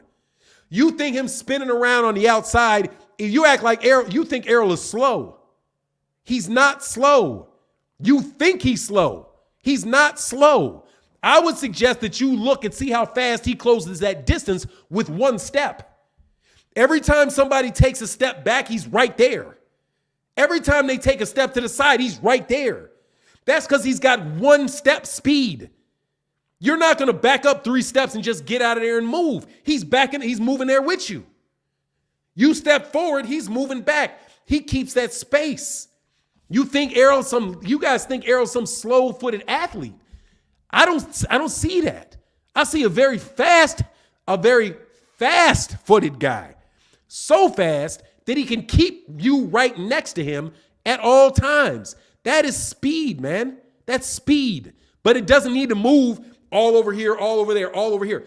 Like Shakur Stevenson. Shakur Stevenson has very fast feet. That's why he can keep Jamel Herring right there at all times. Right there. Because when he steps back or tries to get away, whoop, I'm right there. It's one step speed. Keith Nolan said, Bud fans think everyone except Bud is B-level, Wilder B-level, Errol B-level, Andrade B-level, Boots B-level, Roy Jones B-level. They're all B-level, man. That's crazy, though. I thought that B-level stuff is disrespectful, man, to Ugas. And seriously, revisionist history. Joseph Curtis said, people are saying that Porter was better than Ugas. Now Porter not. I love Errol. Bud and Errol both beat the third best. Bud just knocked him out. Man, he didn't knock that dude out. He didn't knock that dude out. And I still maintain he didn't beat that dude out. He didn't knock that dude out. He did not knock out Sean Porter. He was gonna knock out Sean Porter, man. He did not knock out Sean Porter. He didn't knock him out. He got his dad threw the towel in, is what happened. He did not knock that man out. Vlad's dad said, here we have smart people and stupid people arguing about a great fight. This chit is funny. Spence over Bud. Much love, Vlad's dad, in that super chat, brother. Thank you so much for your support. And Jim Clark with that super sticker, brother. Thank you so much, man. Much love in that super chat. Yeah, I got to keep up. I'm gonna roll down here a little further, and then we'll get back into debate. And then my man, 100 grand Quincy Carter, one of my favorite Bud fans. 2 A-level fighters will fight for Undisputed soon. Are you sure that he's A-level fighter, Quincy? You sure? You sure that he's an A-level fighter, or are you just saying that because of how silly you would sound if you said he wasn't? Y'all gonna see what A-level really is. Errol versus Bud. Salute for 9. Love debating you. Much respect. You know what it is, Quincy Carter. Much love in that super chat, brother. You know Ugas ain't no B-level fighter, though. Wow, I can't believe y'all said that, man. I can't believe you said that. And I don't think Errol hits too hard. He hits too often is the problem. The problem is how often he hits you. Get a truth, that respect. Also, Bud's chin is kind of suspect. Playing with Errol is going to land him in the grave. Hey, I'm telling you, that's a lot of Hey. Much love in that super chat, brother. Let me check something real quick. Let me check something real quizzic. My man, educated jab in that Cash App, brother, said, Ugas got a better resume than Bud. Salute to you. Nah, he ain't got no better resumes than Bud. He got a better win than Bud, though. He got a better win than Bud. Hey, my man, I like that Bud. I like Bud. God dog. I wish Bud was fighting somebody I didn't like. So y'all wouldn't keep calling me I'm hating on Crawford. Man, ain't nobody hating on Crawford. Well, some people are hating on Crawford. I'm not hating on Crawford. I'm just telling you, I'm calling it as I see it, man. Terence Smith Sr. said, Spence just a dog. Absolute. I'm telling you, man. You better, let me tell you something, dog. You throwing that Doberman in there, you throw that Doberman in there with that Rottweiler. You throwing in the Doberman in with a Rottweiler. That's what I'm trying to tell you. You throwing a Doberman in with a Rottweiler. I don't know. I'm saying, I don't know about that one. My man, good morning, Fanon. My man, Tyrone in the building said, oh, good morning, OG. Fanon, the Leonard Ellerby of boxing talk. Hey, man, let me get that man's dressing style, man. I like me some Leonard Ellerby, dog. No joke, bro. Big fan of Leonard Ellerby, man. My man, Tyrone Joseph again said, tell that no Danny Garcia slander second day. Exactly. No Danny slander. No Danny Garcia slander today. We don't need the Danny slander, dog. You know what I mean? No Danny slander. No, Danny's a B-level fighter. You know what I mean? Danny the B-level fighter, man. Come on, man. Danny Hunter said, I can't wait for this fight to see Terence Crawford get beat the hell up. A lot of people are going to be disappointed. He's fish food. I'm trying to tell you. Oh, man, my super chat didn't show for now, but I meant what I said. Okay, Blaz, Dan, much love in that super chat, brother. Thank you so much for that support. Let me show you. Let me show it for you, man. Much love in that super chat, brother. I was running behind. I'm sure I got all the super chats. I was just really, really running behind, man. In the chat, I'm gonna slide up because I ain't read nothing from Bahim Sator today, and I know y'all bugging, dog. I know y'all bugging, man. I gotta get to the end of the chat. I don't think I'm gonna miss any. Okay, I'm at the end of the chat. Almost 1K liking. Yeah, man, get that like. Get them like buttons up, man. We got roughly 900 people in the building. Let's get them likes up, man. Let me check this. Hey, y'all, give me 30 seconds though. I'll be right back. Give me about 30 seconds.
All right, my bad. All right, so y'all give A's way too easy. Look, man, no, Quincy, you think somebody's got to be a Hall of Famer to be an A-level fighter. That's what you're doing. Okay, I'm going to tell you, Quincy, because I had a second to think about what you're saying. Let me tell you, Quincy, the problem is here, man. Oh, I got Errol winning the fight. I'm putting my money on Errol, and I'm betting money on Errol because a lot of y'all going to lose y'all money. I'm going to tell you, I could be wrong, and I'm going to tell you I could be wrong. But a lot of y'all going to lose y'all money. And that ain't no anti-but. I'm telling you, dude, that I'm telling you. Errol looked like he was telling the truth. When he said he was 60% against Danny Garcia, he said, he was only 70, 80% against Danny Garcia. And Derrick James said he was only 50% against them. And he wasn't all the way. I'm telling you, that's a different animal right there, man, that was fighting. But this is where I am with y'all, and I'm telling you. What you're making a mistake on is you're acting like I'm selling them short, though. No, I'm telling you, no, you're just acting like you got to be a Hall of Fame fighter to be an A-level fighter. And that's just not true. There's a lot of these guys are excellent fighters. Bud Crawford is an A-level. He's not just an A-level fighter. He's a Hall of Fame level fighter. It's not, I mean, how do you call some? He's a Hall of Fame level fighter. Terence Crawford. He's Hall of Fame level. Hall of Fame level. That's not just an A-level fighter, okay? Manny Pacquiao, when Manny Pacquiao was in his prime, was a Hall of Fame level fighter when he was in his prime. That's Hall of Fame level. Andre Ward is a Hall of Fame level fighter. Floyd Mayweather Jr. is a Hall of Fame level fighter. Those are guys that legitimately are going to be in the boxing Hall of Fame.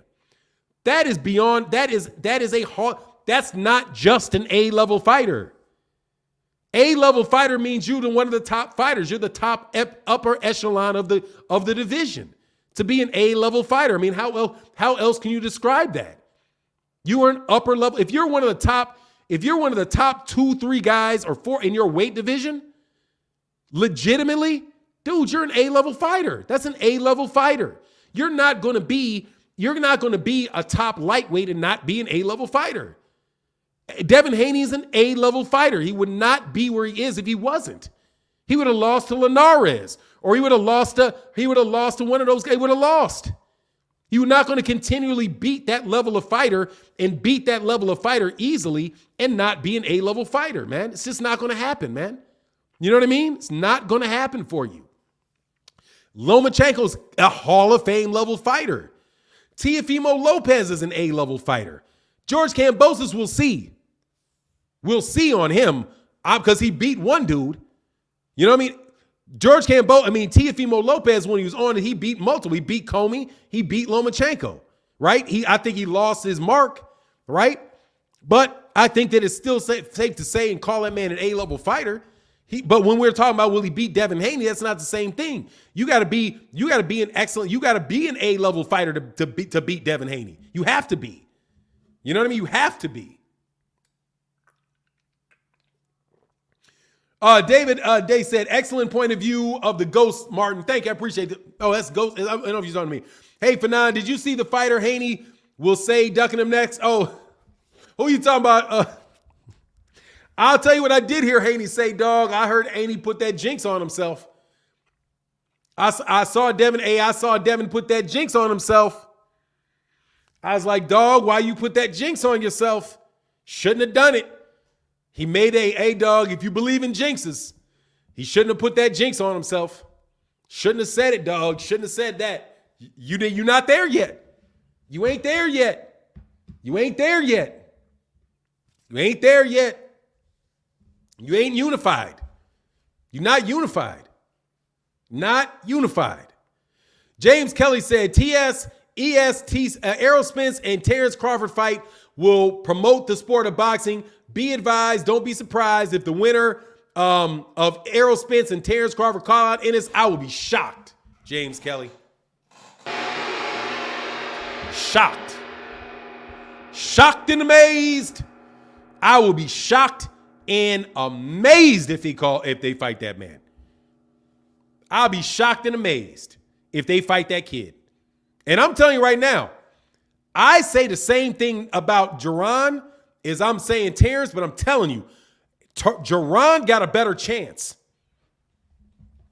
Gervonta's got a better chance. Stylistically, Gervonta Ennis has a better chance against Errol Spence Jr. than Terence Crawford does. All he needs is the experience and to make sure he got the heart. If he got the heart and he's got the chin, he's got a better shot, man. Because of the, and I'm going to tell you why I say that. Because of that, what I saw in that Abreu fight. Because of what I saw in that Abreu fight. He's got a better shot. But even then, I'm telling you, man, okay. And I'm talking about the styles of the fights, man. That's all I'm telling you. Patrick Bell said, I like EJ who want that bet. You know, hey, they're not going to put their money where their mouths are. I'm going to tell you right now. They're not going to do that, dog. Hey, all hail Lord Haney. Yeah, man. Hey, he shouldn't have done that, though. He shouldn't have done that, though. He shouldn't have done that, though. He shouldn't have done that, man. Jerron from Philly, they start you off on the inside game. Yes, I'm saying, Bud is more dynamic. He has more tools and tools. I don't believe it, man. I'm telling you, I do not see that. I just see him having more flash. I see he has more flash. Oh, let me tell you what Devin Haney said, dog, that he shouldn't have said. He took a shot. He took a shot at Jermell Charlo and said, yeah, something to the effect of, because Jermell Charlo says something about, oh, they asked, are you going to watch the Devin Haney George Kambosos fight? And so Jermell Charlo said, nah, I'm not going to watch Kambosos. That's on DAZN. I'm not, that's on DAZN. I don't have DAZN, right? Cracking a joke about DAZN. And then Devin Haney responded that, yeah, but I didn't have to take an L or two to get undisputed. Taking a shot at Jermell. And as soon as I read that, I was like, man, you haven't even unified the WBC yet. Yeah, but dude, he didn't take a shot. King of Kings, he did not take a shot at Devin. He didn't. He took a shot at DAZN. And he said George Kambosos. He did not take a shot at Devin Haney, man. He did not. He said he wasn't interested in the fight. That's not taking a shot at Devin Haney, man. I heard him when he said it, and he said Kambosos. I'm not watching that Kambosos dude. That's what he said. He did not take a shot at Devin. But anyway, Devin didn't have any room to say because Devin's not even unified. Devin's not unified a belt. He's not beaten a champion yet. You can say what you want about Jermell, but Jermell took those belts off of people in fights. He won it. He won that fight. He's actually beaten top level guys in his division. And Devin's not done that yet. And Devin ain't undisputed. Like, I would say before you say something about being undisputed, that you actually become undisputed.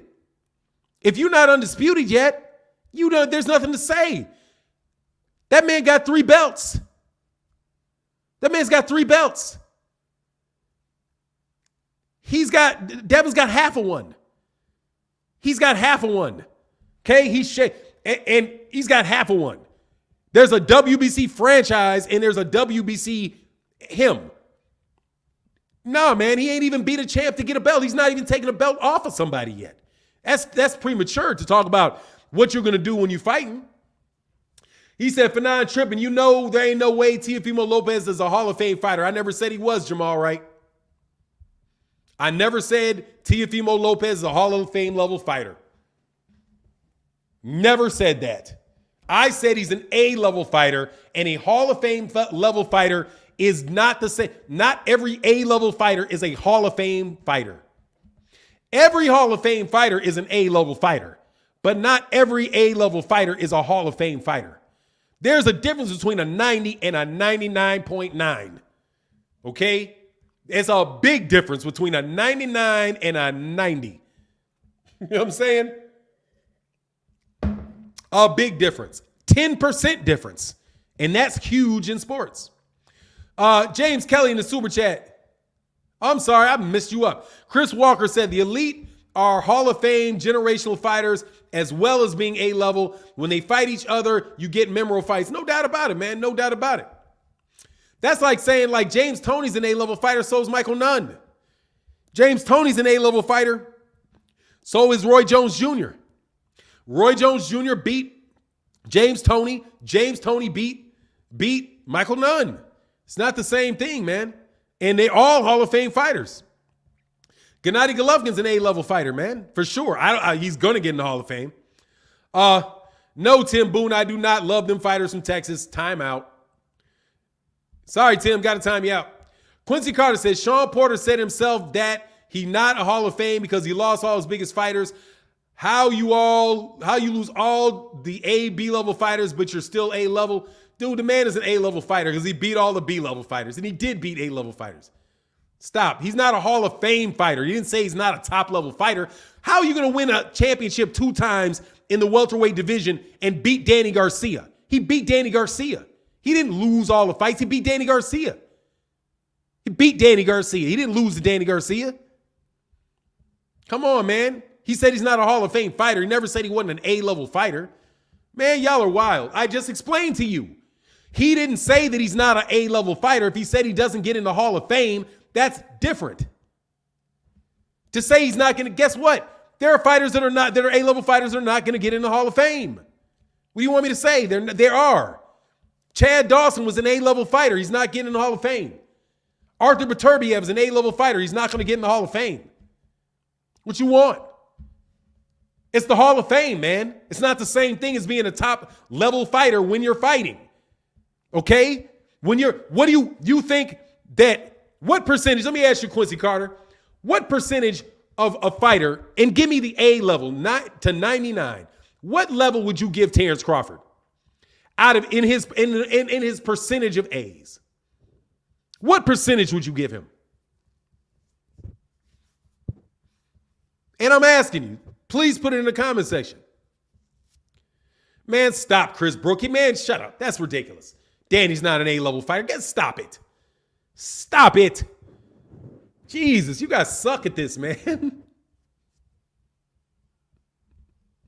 You guys suck at this. I'm just going to tell you, some of y'all suck at this, bro. No, not A-level. I'm saying what level is he? Give me between 90 and 99.9 and 100. What is he? 99 to 100. What is he? Not A-level. I'm talking about what is he?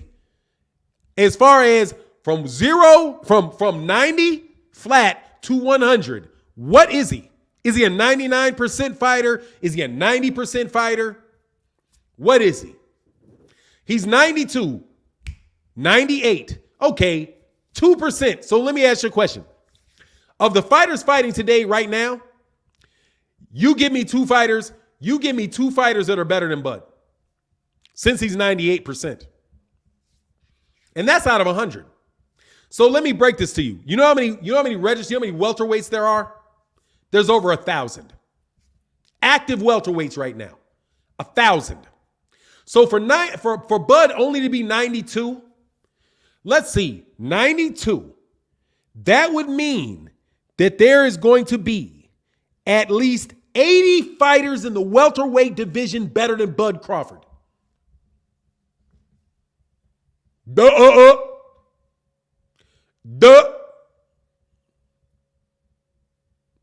You got 80 fighters better than Bud in the welterweight division? Right now? Huh? 80 of them? No. Bud is better than 99.999% of boxers in his division. Better than him. Than 99.9 of them. 99.9 of them. He's an A-level fighter, brother. I suggest that you go get your local club fighters to go get in the ring with your Danis Ugas and see how long they last. since he's B level. B level, you should be able to find me 20 fighters to beat that man in his weight class. I suspect you can't find 20 dudes, barely find 20 dudes outside his weight class to beat that man. Y'all are ridiculous. Your Danis Ugas is an A-level fighter. Danny Garcia is an A-level fighter. Sean Porter is an A-level fighter. Errol Spence Jr. is an A-level fighter. Jaron Ennis is an A-level fighter. At the very least. Okay? They're A-level fighters. Are they unbeatable? No. Absolutely not. They are not unbeatable. But for you to say that your Danis Ugas is a B-level fighter, all you're doing is trying to support your argument in a very sorrowful way. Because I will ask you very respectfully to give me 10 welterweights better than him. If he is a B-level fighter, give me 10 better than him. All I named, exactly, I named A-level fighters. I did. Now, if you want to shrink up the group and say, let's just talk about the top 50 guys. And say, how many fighters do you have to be better than out of the top 50? Top 50. If you're at to be A-level, to be out of 50, you can only miss 5. So that would mean that you got to name 4 fighters in that weight class better than your Danis Ugas to move that man down to a B-level fighter. 4 of them. Terence, Errol, and who else? Can't say Keith Thurman. He lost to Manny Pacquiao, who Ugas beat. Can't say Sean Porter because a whole lot of people said that they fought to a draw. They thought that he won the fight. They fought on an even level. Can't say Danny Garcia because Danny Garcia lost to Sean Porter, and Ugas beat Sean Porter. So you can't say them. The only people that you can say that maybe you know, are Errol Spence Jr. You can say Errol Spence Jr. You can say Terence Crawford. You may be able to say Jaron Ennis. But other than that, in that welterweight division, ain't none of them other guys proven that they were better fighters than your Danis Ugas. And that's a shame that y'all call that man a B-level fighter. James Kelly said, Fanon, I've been watching boxing ever since I knew what the sport was. I told my mom to shut up when she was cheering for Jimmy Young versus Ali. She won. much love in that super chat. And Quincy Carter said, Wish y'all was my school teacher in school. I would have graduated with honors the way y'all give out A's. No, you just got to be, no, you wouldn't. You just need to study. Yeah, guess what? Errol, I guarantee you that Ugas got all A's in his boxing classes. All A's. Ugas, some people said that if he fought on the same level. You do not, they are the same level of fighter, dude. Same level of fighter. Ugas did not prove Sean Porter did not prove that he was a different level fighter than him. If you fight somebody on an even par and it's a close fight, you're on the same level of fighter as that dude. It's the same. We're talking about the level. We're not talking about who's the better fighter between the two. Okay? An A fighter can lose to another A fighter and still be an A fighter. James Toney can lose to Roy Jones Jr. and still be an A-level fighter. Without a doubt. Anyway, it is what it is, man, on all that. I'm done with that conversation because y'all know y'all tripping. With all of that craziness y'all kicking. That is crazy what y'all talking about. But back to the reason why I said I got that man in that win. For the win. Has nothing to do with the levels of style, the levels and who they beat. Did they beat this guy? What did he do? You guys are doing that resume argument. About, well, look at his resume and he beat this guy and he didn't beat that. Dog, look. Y'all, if you could pick who was going to win a fight based off their resume, then nobody would lose. If BoxRec could fight, that's what I need to get a shirt called. If BoxRec could fight. BoxRec can't fight, dog. BoxRec can't fight. Okay? If BoxRec could fight, is what I'll call your argument. If BoxRec could fight. I'm not talking about Adrian Bronner. I'm done with that. I'm back on what I'm saying about Errol and Terence. Terence is going to have to deal with a pressure fighter that is the best pressure fighter in the world. He's going to have to fight somebody that's very aggressive and does not have very many weaknesses at all. He doesn't give you big gaps to take advantage of, and he doesn't give you very much time to take advantage of the ones you do see. That's what I see. Okay? And I think that you guys are Bud fans and you're hating on Errol and you're trying to act as if I'm the one that is hating on Bud. And you guys have spent this entire chat hating on your Danny Zugas, hating on Errol Spence Jr. by trying to diminish Errol Spence Jr.'s accomplishment by beating him. I did not spend any time diminishing Terence Crawford's accomplishments. Not a second. Not a second. Only thing that I'm saying is that style does not fit him well. That is not diminishing his required. I'm not saying it's because, I'm not saying, oh, Ugas would destroy Errol, would destroy Terence. I'm not talking about how he got beat, how Ugas beat him in the amateurs, and how, I'm not doing any of that. Okay? I'm not doing none of that. All I'm saying, you guys are spending your time trying to tear down Errol Spence Jr.'s accomplishments by diminishing the people that he beat, as if that is going to save his ass again, as if that is going to save Terence Crawford's ass from that beating that Errol is going to try to put on him. I'm just telling you. Bearcat Hampton said Errol is going to have to deal with the best at adjusting. I don't see how you say that. I don't see that. Adjust to what? What's he going to adjust to what? What did he have to adjust to? I mean, really, where are these adjustments? What adjustments did Terence Crawford make? Where was he losing a fight and he had to adjust? When? Tell me, when was he losing a fight and he had to change his strategy and adjust? When?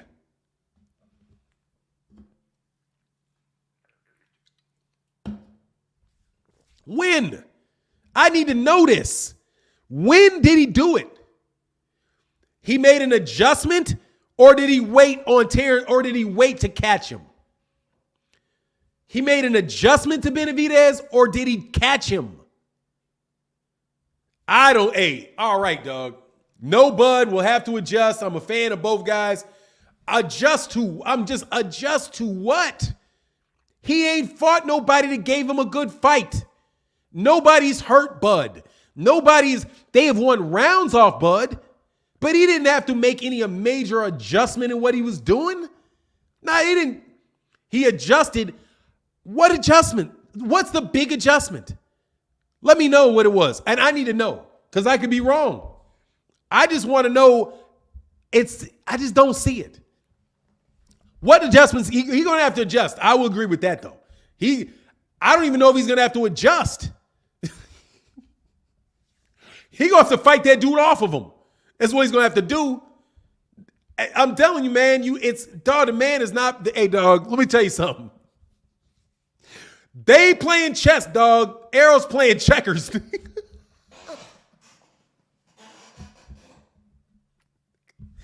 Nigga, I'm jumping over you. Bop, bop, bop, bop, bop.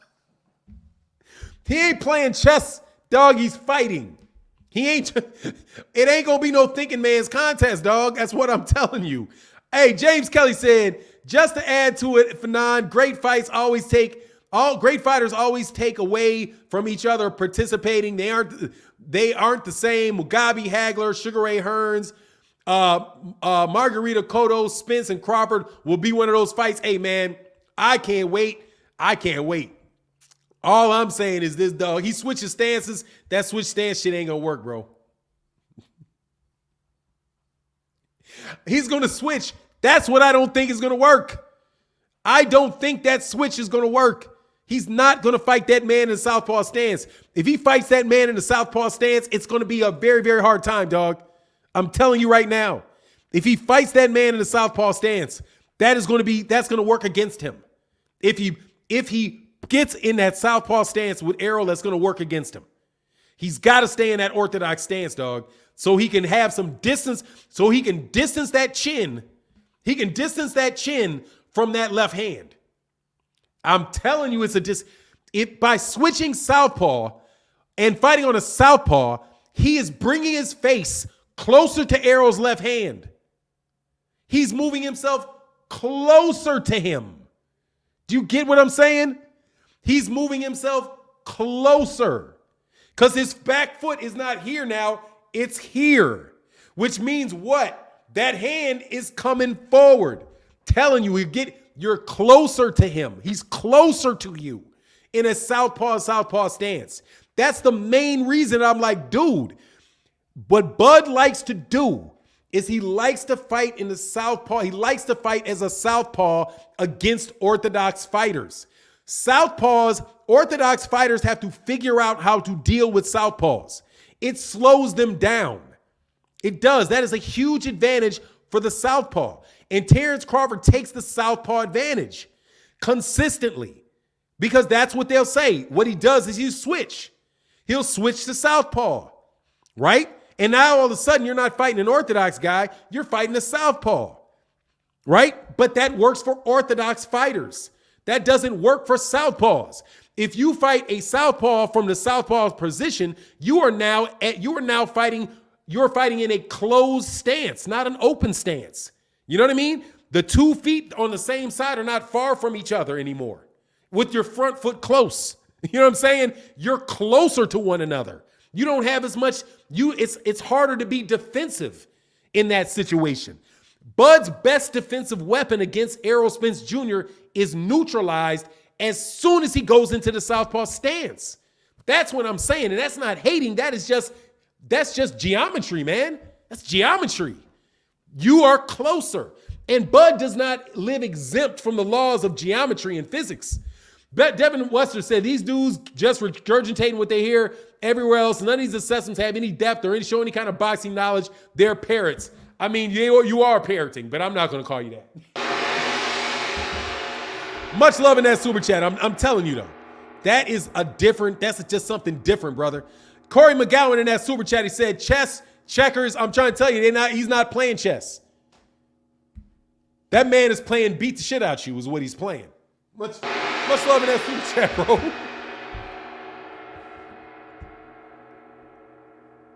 That's what he's playing. Oh, I'm playing chess, not checkers. I ain't playing no games at all, is what I'm doing. I'm not playing with you at all. I'm coming in there to hurt you, man. Let me tell you what I'm doing. I'm not playing none of that. I'm boxing. That's what I'm doing. And I'm about to hit you as many times as I possibly can. As hard as I possibly can, and I don't care where it is. If you covering up, I don't care. I'm hitting you on your hip. I don't care. I'm going to hit you in your shoulder. I'm going to hit you in your arm. I don't care. And you're going to be fighting me the entire fight. You're not taking breathers. You're not taking time off. You're not going to get cute. You're not going to be waving your hands, and I'm not trying to come at you. None of that. I don't respect you. None of that. I'm telling you, that's a different animal. That's a different animal. James Kelly said, TC, Terence Crawford, Errol Spence Jr., a great fight for the future boxers. Absolutely, man. Absolutely. Jay Lex said, but Errol is technically right-hand dominant. No, he is not. That man is a southpaw. I saw him signing autographs. He is not right-hand dominant. He is a southpaw. He is a left-handed fighter. He's a left-handed fighter. He signs autographs. If you see him signing an autograph, he signs it like this with his left hand. That man is left-handed. He is not right-handed. He did not hurt his hand and then get good at fighting in that stance. No, man. He is a southpaw. He does not switch. He is a natural southpaw. He's not a reverse side, and he's not like Oscar De La Hoya, who was a southpaw and switched to orthodox. Where his strong hands out front. And because that is what Terence Crawford is doing. He's fighting with his strong hand out front when he's in the southpaw stance. With his strong hand out front. Bro, I write with my left and right hand dominant. Dog, I don't care what you are. You telling me what you are. Errol Spence Jr. is left-handed. He is not right-hand dominant. He is absolutely positively pummeling people with his left hand. He is hurting people. Guess what he hit that dude's with and broke his orbital bone with? That's on the right side of Yordenis Ugas's face. That was his left hand that broke his eye socket. He is not right hand dominant. He is left-handed, and it don't matter because he hits with both hands. That's like Terence, like Gervonta. Gervonta's not left-hand dominant or right-hand dominant. He will hit you with both of those hands. He's got two hands, man. He hit him with his left. Broke his eye socket with his left. Body shots with the left.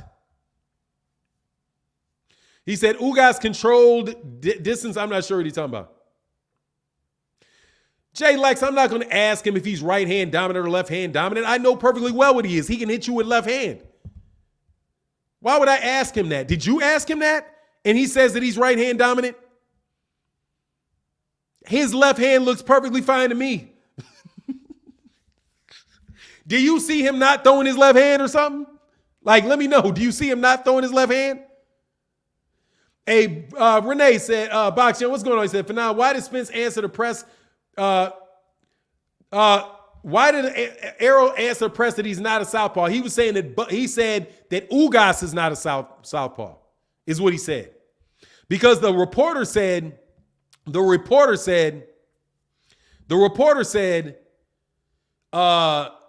how do you feel about this southpaw matchup? And then Errol said he's not a southpaw. He said he's not left-handed, and they corrected him. I said that was weird because I thought he was southpaw before the Ugas fight. No, he said Ugas isn't a southpaw. That's what they were saying.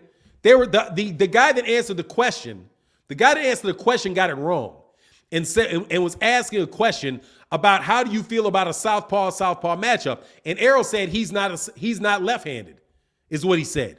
And when I heard Errol said he's not left-handed, I was like, what? And then they continued on, and they were like, no, Ugas is orthodox. He's not a southpaw.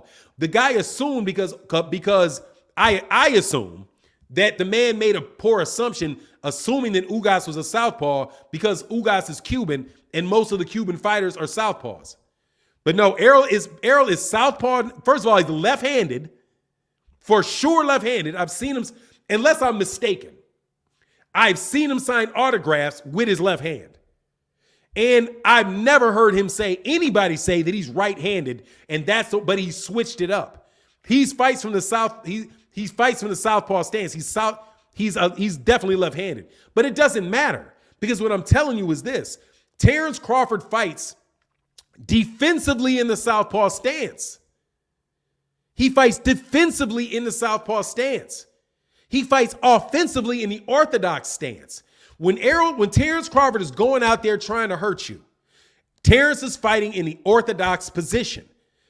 That's when he has his strong hand in the back where he can lean into it, right? Because you get more torque on it versus having it out here and you throwing it up front, right? You don't, when your hand is up here like that, when it's up in front, right? You don't have as much torque behind it as you have your backhand where you can turn into the shot, right? Gives you more time to build up force because it's back here. When Terence Crawford wants to beat you, when Terence Crawford's beating you up, he sees you're hurt and he goes to orthodox and then he starts beating you up in the orthodox stance. He will start fighting people in the orthodox stance, but whenever he gets touched and the guys start to get him out of rhythm, he'll go to the southpaw stance. He'll go to the southpaw stance. That's when I see him go southpaw. And that's where I'm saying that's the problem for me. It's not I don't think he's an A+ level fighter. I'm not saying that he's not tremendously skilled. He not, bro. Go back and watch. Go back and watch what? He's not left-handed? Dude, Hold on one second.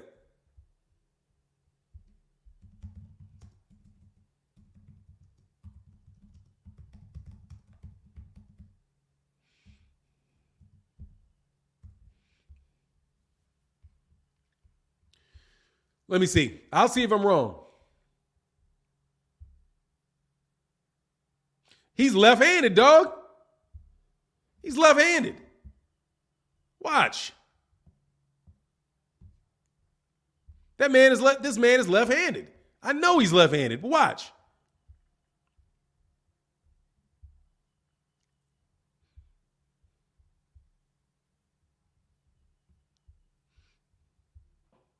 See that?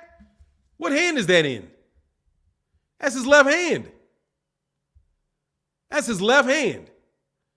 And it's not flipped because you can read Everlast correctly. That is his left hand he's signing with, dog. See, you can read the Everlast, so it's not switched. It's left to right. The writing is left to right. That's that man's left hand, man.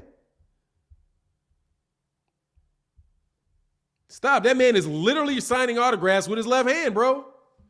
You know what I mean? You can Google it. I'm telling you, he's left-handed.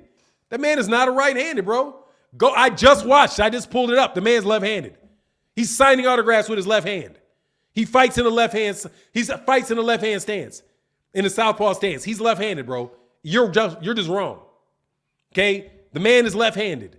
If you mean that that he prefers to hit you with his other hand, I can't speak on that. All I know is that he said, I agree with you for 9. You're saying my brother. Oh, okay. I agree with everything. Oh, thank you. Oh, I didn't get it. Thank you, brother. Sorry if I was wrong. If I read what you were saying wrong. I get what you're saying. Yeah, he's that dude. He's definitely a southpaw. He's not a fighter to switch. Terence is right-handed, though. And what I'm telling you is, and I'm not hating on Terence, bro. Trust me, bro, that hand he wrote with ain't technically your dominant. Jay Lex, stop, brother. Stop. I don't know anybody that writes with their right hand writes with their right hand. That's your brain, friend. Your brain. You're writing right-handed because your brain, your left side of your brain is dominant over your right side of your brain. It's not about your hand, it's about your brain. There are very few people that are truly ambidextrous, and you can have equal on both, because I can do a lot with both hands. I I jump better on this side of my body than I do on that. It's switched, but whatever it is. But on the other hand is right-handed, who developed the ability to punch with his left hand, but his dominant hand is still the right. Hey, stop it. He left-handed, but I know people who throw the right hand and right with the left. Yeah, but Errol ain't one. Because Errol is positioned in the southpaw stance, and Errol writes with his left hand. It is lefty. That man is a lefty. He's just what it is, man. The brother is a lefty. I'm saying the brother is a lefty, man. He fights with a southpaw stance. He writes in the southpaw stance. He has a good jab with his right hand, very strong right hand with his jabs. At the same time, dude, he's got a very big left, and he uses his left on a regular basis. But anyway, end of it. Hey, Carmen Diaz said, left or right, it don't matter. He's a beast sending people to the hospital. Yeah, that ain't no lie. Tain't no lie about that one. Hold on one second. But look, man. Oh, man, this has been a lot of fun today. I can't lie, man. Arguing with y'all has been a blast. Blast. Oops, I made a mistake. That's all. Mistakes can happen to anyone. And mistakes do happen to everyone. All right, got it. All right, this needed to do something real quick. But look, man, I'm like we said, neither one of them is ambidextrous. Oh, that's all right, Jay. Hey, Jay Lex official. That's all good, man. It's hard to talk in the comment section too, by the way, Jay Lex. I understand that. You know what I mean? Errol can have 3 hands. No, Ja Joy, you cannot get a wrench. And matter of fact, I'm going to put you on timeout for asking because I know you're trying to set me up. All right? Got to put you on timeout for that because you are absolutely trying to set me up, homie. No, I don't like that stuff. You're not going to get cute, hide, and then try to set me up with a can I get a wrench move. CEO Picasso said, Fanon, Spence better not look for that mouthpiece against Crawford. Now, that ain't no lie. Hey, CEO Picasso, now we can agree on that. If Errol makes that type of mistake against Terence, he can definitely get knocked out.